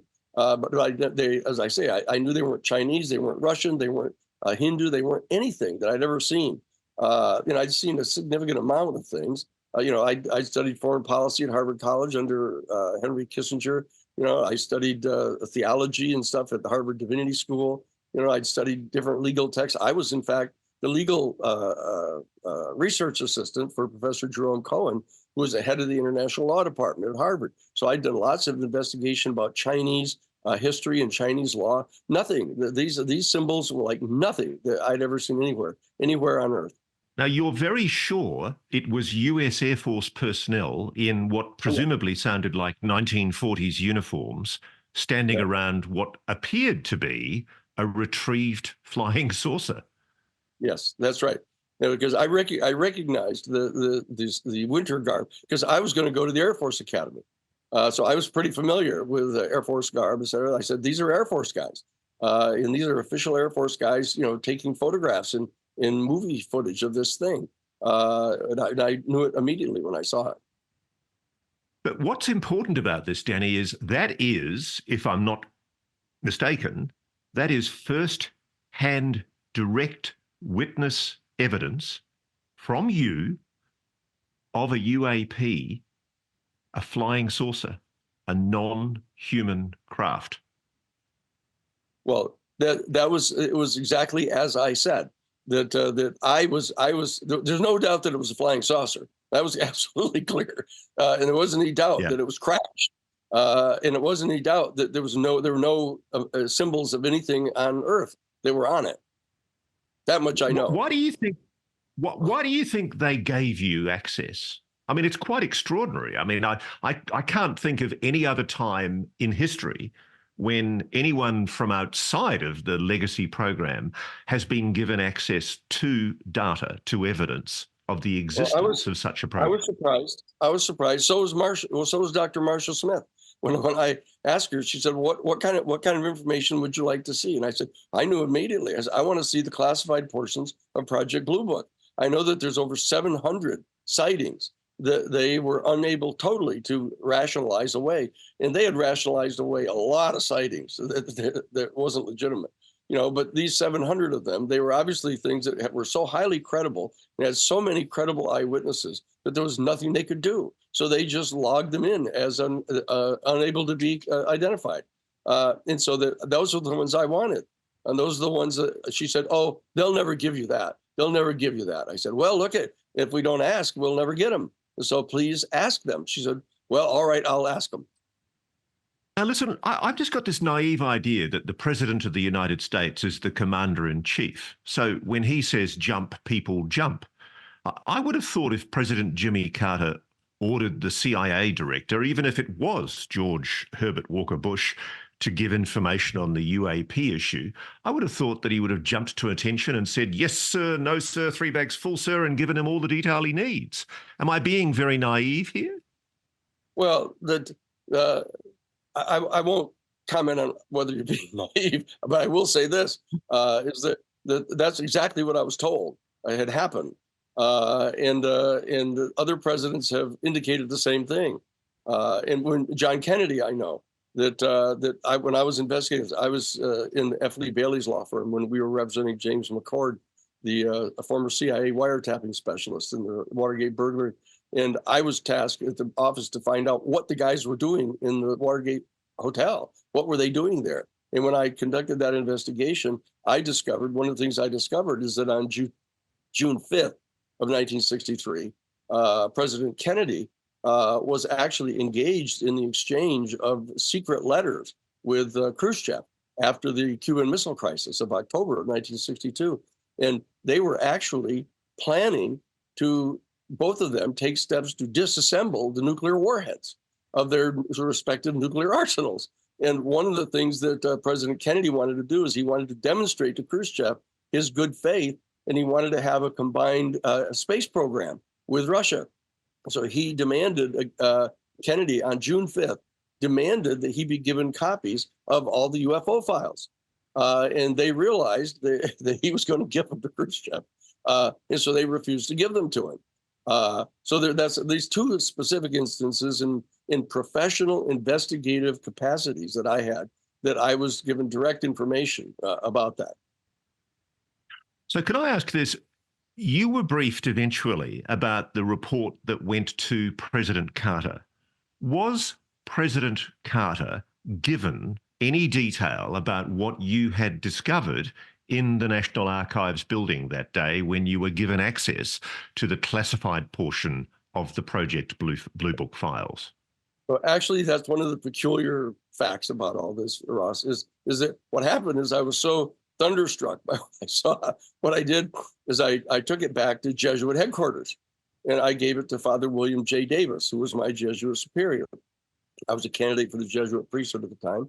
I showed him what I had, and he just reached down and slid open the drawer of his desk and handed me this little 8.5 by 11 manila clasped envelope.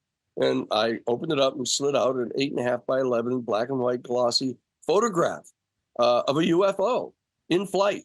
There wasn't any doubt about what it was. And I said to Father Davis, I said, "Where did you get this?" And he said, "My sister Dodie gave it to me." I said, "Well, where did Dodie get it?" He says, "Well, Mike, her husband, gave it to her. He is the head air traffic controller at the Seattle airport. And his best friend, who's a pilot, commercial pilot, who flies freight all around the Northwest, took this photograph out of his airplane window. And he didn't want to get in trouble and lose his pilot license. So he took it to his best friend, Mike, and gave him the copy and said, "There, okay, I performed my duty. Now you have it." And Mike didn't want to get in trouble. So he took the photograph and gave it to his wife, Dodie, and said, "Here, bring this to your brother. He's a priest." So that's how I got it. But what happened with President Jimmy Carter? Did he get told about what you'd found in the archives? You know, it's one of those bizarre facts about history is that I don't believe he did. As strange as that sounds. And I imagine Marcia Smith is upset at me for it because I didn't stay in there long enough to get a lot of other evidence, which I should have.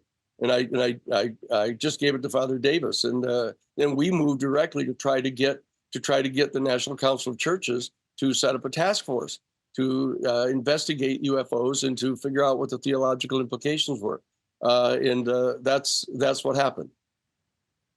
So it's your belief that even the president wasn't told about what you discovered, that the report withheld that information, that direct first-hand evidence of what you'd seen in those documents in the Madison building in the National Archives? Yeah, the two reports that were ultimately issued by the Congressional Research Service to the president, which I saw, were simply abstract things about here are the statistical probabilities. There's this many planets and this many star systems, and here's Drake's equation. And it was just this really strange, soft kind of thing. But it did conclude, based upon their probability projections, that there were at least from 2 to 6 other highly intelligent, highly technologically developed, but distinctly non-human species in our galaxy. And they said that in the official report to the president, because I saw that. Wow. Now, I'm fascinated. I want to know, did you, when the opportunity came with the creation of the All-Domain Anomaly Resolution Office, did you go to Dr. Sean Kirkpatrick at the ARROW, the Pentagon's UFO investigation office, as a first-hand direct witness? Did you provide that information to ARROW of what you'd seen? I did. I absolutely did. I was talking with Chris Mellon about this, and Chris said, look, he's going to contact Sean Kirkpatrick directly and take the position that Sean needs to interview me. And so I got contacted by Dr. Fitzpatrick and asked to go. Dr. Sean Kirkpatrick said as recently as last Friday in the report that was written to Congress that no direct first-hand evidence with knowledge of a retrieval program was provided to ARROW. What he says in that document, under oath presumably to Congress or under some prescription about telling the truth, what he says to Congress is the complete opposite of what you're telling me now here today. That's true. That's true. No, he was told personally, because he's the one that conducted the interview of me. And I gave him all the exact same. I don't want to drag you into a defamation case, Danny, but this is a very, very important point. Yeah. There are obligations on officers of the state, people acting under congressional rule legislation. Dr. Sean Kirkpatrick was operating according to law, tasked by statute of Congress to prepare a truthful and accurate report. Now, I'm asking you, did Dr. Kirkpatrick lie when he gave you, did Dr. Sean Kirkpatrick lie when he made the assertion that there was no direct first-hand witness evidence provided to ARROW of a crash retrieval? I provided him under oath the exact same information that I've given to you. And the question is whether he was taking some weird position that, well, that was a photograph and it wasn't on site, but I didn't lay my hands on the craft. You know, and I could tell from the way the report was written, it was kind of wiggle language of trying to pretend that somehow they had no direct evidence. But from a court of law, as a 50-year practicing attorney from Harvard Law School, I can tell you that is direct admissible firsthand testimony about the fact that there is direct visual photographic evidence of a crash retrieval program directly being undertaken by government officials. And he knows that it existed. So, sir, I need to get an express statement from you. Yeah. What is your position about the truthfulness of Dr. Sean Kirkpatrick in the evidence he gave last week to Congress? I think that it was a transparent, willful, conscious lie, just like Project Blue Book was. Absolutely. And I know that, so too. You're accusing an officer of the government. You're accusing somebody who's been statutorily tasked by Congress to prepare a report. You're saying that that particular official, Dr. Sean Kirkpatrick, lied categorically to the Congress. Yes, he did. Wow. I mean, that's a very, very grave allegation. You'd be prepared to testify about that to Congress and to a court? Sure. No, absolutely. And then he would have to try to argue whether he said, what his explanation was as to why that wasn't, sustainable proof of what was in the photographs.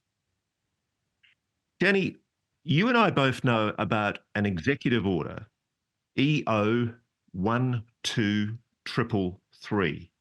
What is the relevance of this executive order made by President Reagan during his administration what is the significance of that executive order in relation to the obligations that are imposed on members of the intelligence community? And can I also note for the record, Dr. Sean Kirkpatrick is, at the time that he was doing that investigation, an officer of the intelligence community, clearly covered by that executive order. Yes, the executive order 12333 explicitly prohibits anybody in the intelligence community from engaging in any kind of a covert program to try to influence the political opinion of the American citizenry. That they're prohibited from engaging in things like that there was a thing called public diplomacy, which ironically enough was undertaken during the Reagan-Bush administration. They had a whole program called public diplomacy where they were lying about Iran-Contra and denying that they were providing any weapons to them. And I knew that that was a lie.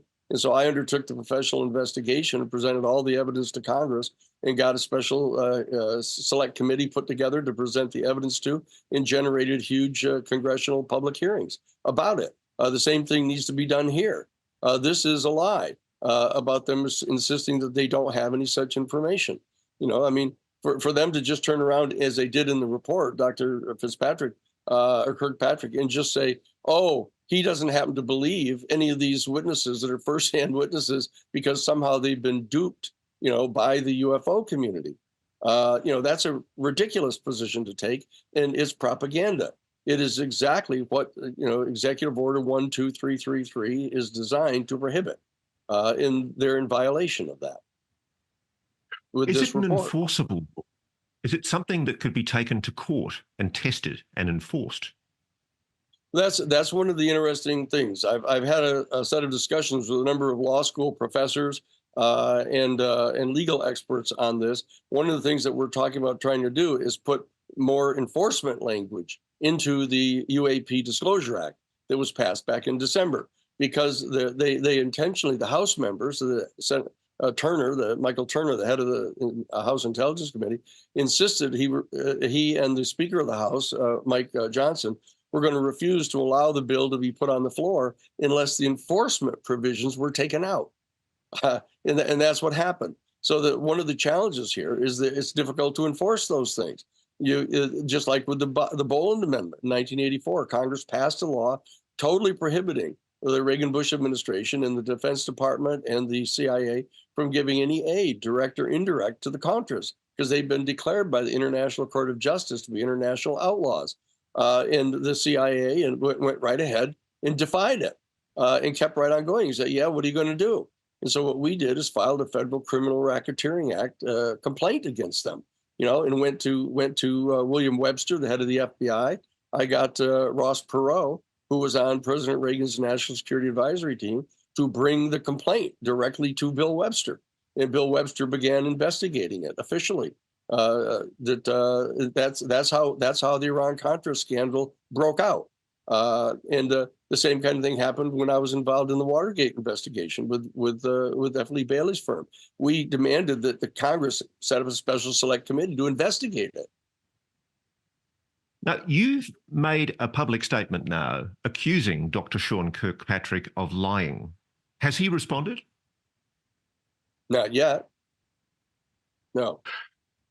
What would you like to see done with this? I mean, frankly, one of the things that shocks me as somebody who is trained in the law with no legal background like yours, but the thing that shocks me about the military and intelligence community in America is how often these egregious breaches of things like this executive order 12333 just happen and get ignored. Isn't this going to be another case where this executive order banning covert action against the American public is just willfully ignored by the intelligence community?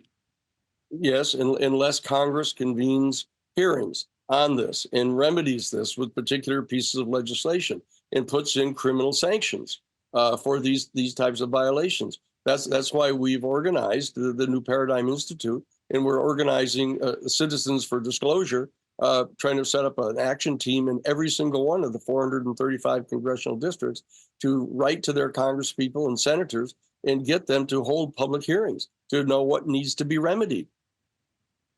So let's there be no mistake about this. You see what happened last week with the report that was presented to Congress as a fraud.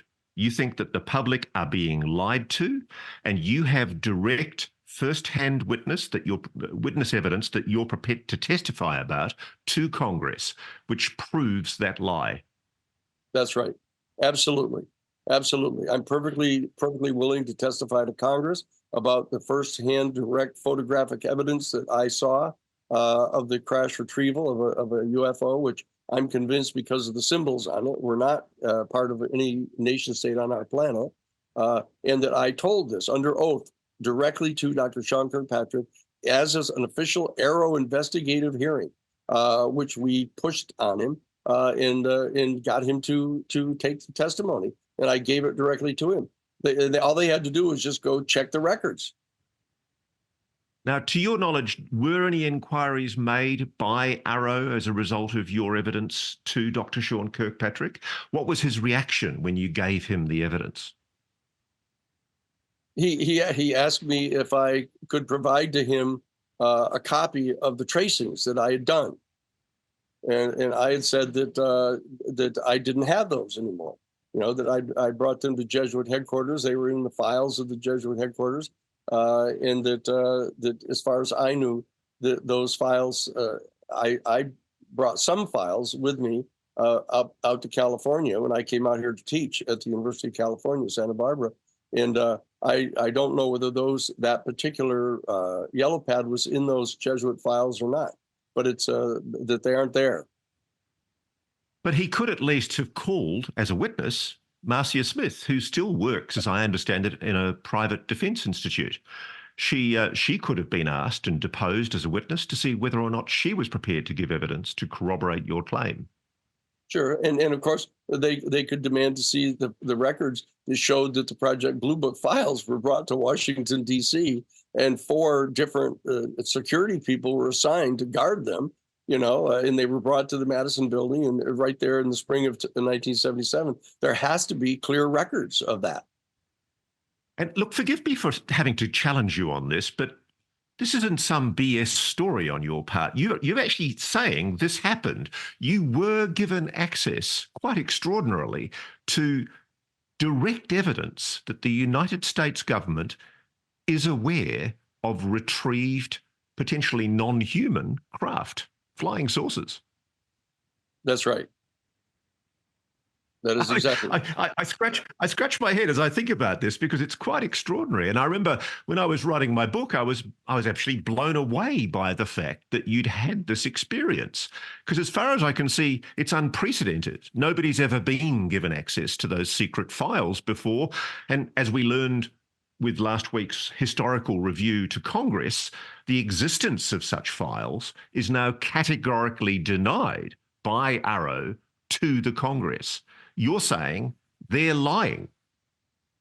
Well, and I interviewed Albert Stein, a man who worked directly for Project Blue Book, on his deathbed, and he gave me great details about the program and how they had a whole special unit set up that had to look into these 700 cases that they knew perfectly well. They couldn't explain away. And he was directly involved in keeping all the records of that. He called me on his deathbed and asked me to fly to see him up in northern Michigan or Minnesota. I've got my records. And he confessed on his deathbed about the program going on, and that he actually was taken to S4 and saw one of the craft and told him about it. So, oh, wow, this is interesting. I've never heard this before. So you're saying that you were provided with direct witness evidence of the existence of a facility known as S4 at Groom Lake, Area 51. That's right, from Albert Stein, who was a guy that worked in Project Blue Book for many years on his deathbed. Wow. You know, it's funny, Danny. I mean, like you, both of us are talking to people in the legacy reverse engineering and crash retrieval program, the program that the Pentagon denies exists. I guess I feel a sense of futility that when you've got direct first-hand witness evidence like yours, and it's blatantly, willfully ignored by Arrow's investigation and egregiously misrepresented to Congress, What hope is there? I mean, they're just blatantly lying to the executive arm of government. Yes, and to the congressional branch. That's exactly what they're doing. That is a profound problem of the national security state, Ross. The whole national security state apparatus that was set up by the National Security Act in 1947 over the course of the past 80 years has basically garnered unto itself the authority to lie to Congress, to lie to Congress, to lie to the president, to lie to the American people, to undertake full-scale propaganda campaigns, to lie to the people of the country. And they got caught doing it. They got caught doing it in the Pentagon Papers. They got caught doing it in Watergate. They got caught doing it in Iran-Contra. And the fact is, there were one set of hearings, the Senator Frank Church Select Committee on Intelligence Abuse hearings, where they exposed a lot of that. And they set up the intelligence committees to try to rein this in. And the fact of the matter is that the intelligence committees are not doing their job. They need to hold public hearings and have the public testimony presented so the American people know what's happening here, and that they need to take further steps to enforce their rules and regulations. I just had a conversation with the president, incoming president of the University of Washington Law School, and she said the way this thing is presently operating, it's just a question of who's got more power. Whether the national security state has more power than the constitutional government of our country. That's the situation that we're faced with here, and that's what's being surfaced here in this UFO issue. I think the thing that's extraordinarily significant about what you're telling me, Danny, is a lot of the time I get very frustrated because I can't name the people that I'm speaking to who are still in the program. Obviously, David Grush had considerable courage in coming forward, but I'd been speaking for a while to people working in the legacy program, actually working on recovered non-human technology. And they were telling me this is real. What I find extraordinarily important and special about what you're telling me today is that you actually do have first-hand witness evidence of the existence of the retrieval program, and you provided it to Dr. Sean Kirkpatrick directly, not to one of his flunkies. You provided it directly to him, and yet he has presided over a report which you say is committing a fraud on the American public. It is lying to the American public about the truth of UAPs, crash retrievals, and a reverse engineering program. Absolutely right. That's exactly what's happening here. So what can people do about this? I feel a sense of futility. I know the New Paradigm Institute's got this Citizens for Disclosure initiative. What are you hoping to achieve through Citizens for Disclosure? What we're going to do, Ross, is we're going to set up these action teams in each of the 435 congressional districts and also in each of the 50 states. And we're going to have these people contacting their congresspeople and senators to put wind under their wings, because a vast majority of the United States senators, both Republican and Democratic, want this information transmitted to them. This being withheld. I'll agree with that, actually. I mean, as you know, I was in Washington a couple of weeks ago, and I was privileged to be able to walk the halls of Congress. I actually had senators on one occasion grabbing me and saying, "You're that guy that did the Grush interview. Great work. Really want you to know we're in on this. We're really committed." And interestingly, these aren't senators who are publicly known to be expressing support for the UAP issue. These are people who quietly, behind the scenes, are now supporting a bipartisan push for disclosure. That's right. And one of them is Chuck Schumer, who is the majority leader of the Senate. And in fact, this on March 20th, there's going to be a major rally out in front of his offices in New York City on 47th and 3rd Avenue, cheering him on for the fact that he sponsored the Schumer bill. That's why we need to cheer them on. And it's not that we've got to browbeat them into doing something they don't want to do, but we've got to overcome the resistance of just a tiny handful of some of the key chairpersons, who are, basically in the pocket of the private aerospace industry. Danny, I want to wind up here with you, but what I want to come to is the constitutional seriousness of what we're talking about here. This is an executive order 12333 that bans covert action by the intelligence community against the American public with willfully misleading media campaigns or influence campaigns. On your direct evidence, you're telling me that executive order is being breached. And moreover, probably more importantly, Congress is being lied to. That's right. What is the constitutional significance? You're a constitutional lawyer. You tell me, what's the constitutional significance of what we're talking about here? This is an absolute violation of the separation of powers, which is a major principle of our United States Constitution. Under Article 1 of the Constitution, our United States Congress has the authority for setting rules and regulations governing the activity of our United States military and our intelligence agencies. And so therefore the Congress has the authority to pass these rules and laws, and they have the authority to pass additional statutes imposing punishment for their violation. We have to get them to have the political courage to do that, not just to mouth these platitudes about how they shouldn't be doing this, or even issuing their own executive orders telling their people not to do it and then doing nothing about it when they violate it. That we need to have the Congress of the United States stand up and assert its constitutional obligation of representing us. That there are United States Supreme Court cases that say that the president does not have the authority to be doing these things in defiance of Congress. And Congress has been telling them over and over again that they have to stop doing this, and they keep doing it. So the Congress has to step forward and put teeth in these orders now, and punishments for the people who violate them. I don't want to have to keep on bringing lawsuit after lawsuit like we did in the Iran-Contra case, to try to enforce the Federal Criminal Racketeering Act against these people. So that's what we need to do right now. So we're calling for those public hearings. We have people all across the country that are writing letters and sending in communications to their congresspeople and senators. We have a site at newparadigminstitute.org.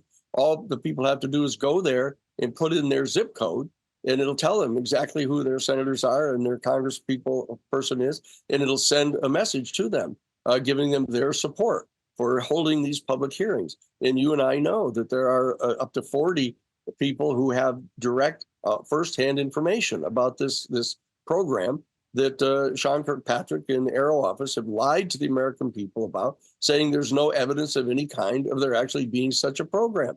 That is transparently lying to the people and to Congress, because this is a report that's been filed to Congress. Danny Sheehan, thank you very, very much for that analysis. There you have it, ladies and gentlemen. We have a constitutional crisis in America. We have a direct threat to the control by Congress of everything that happens inside the US government.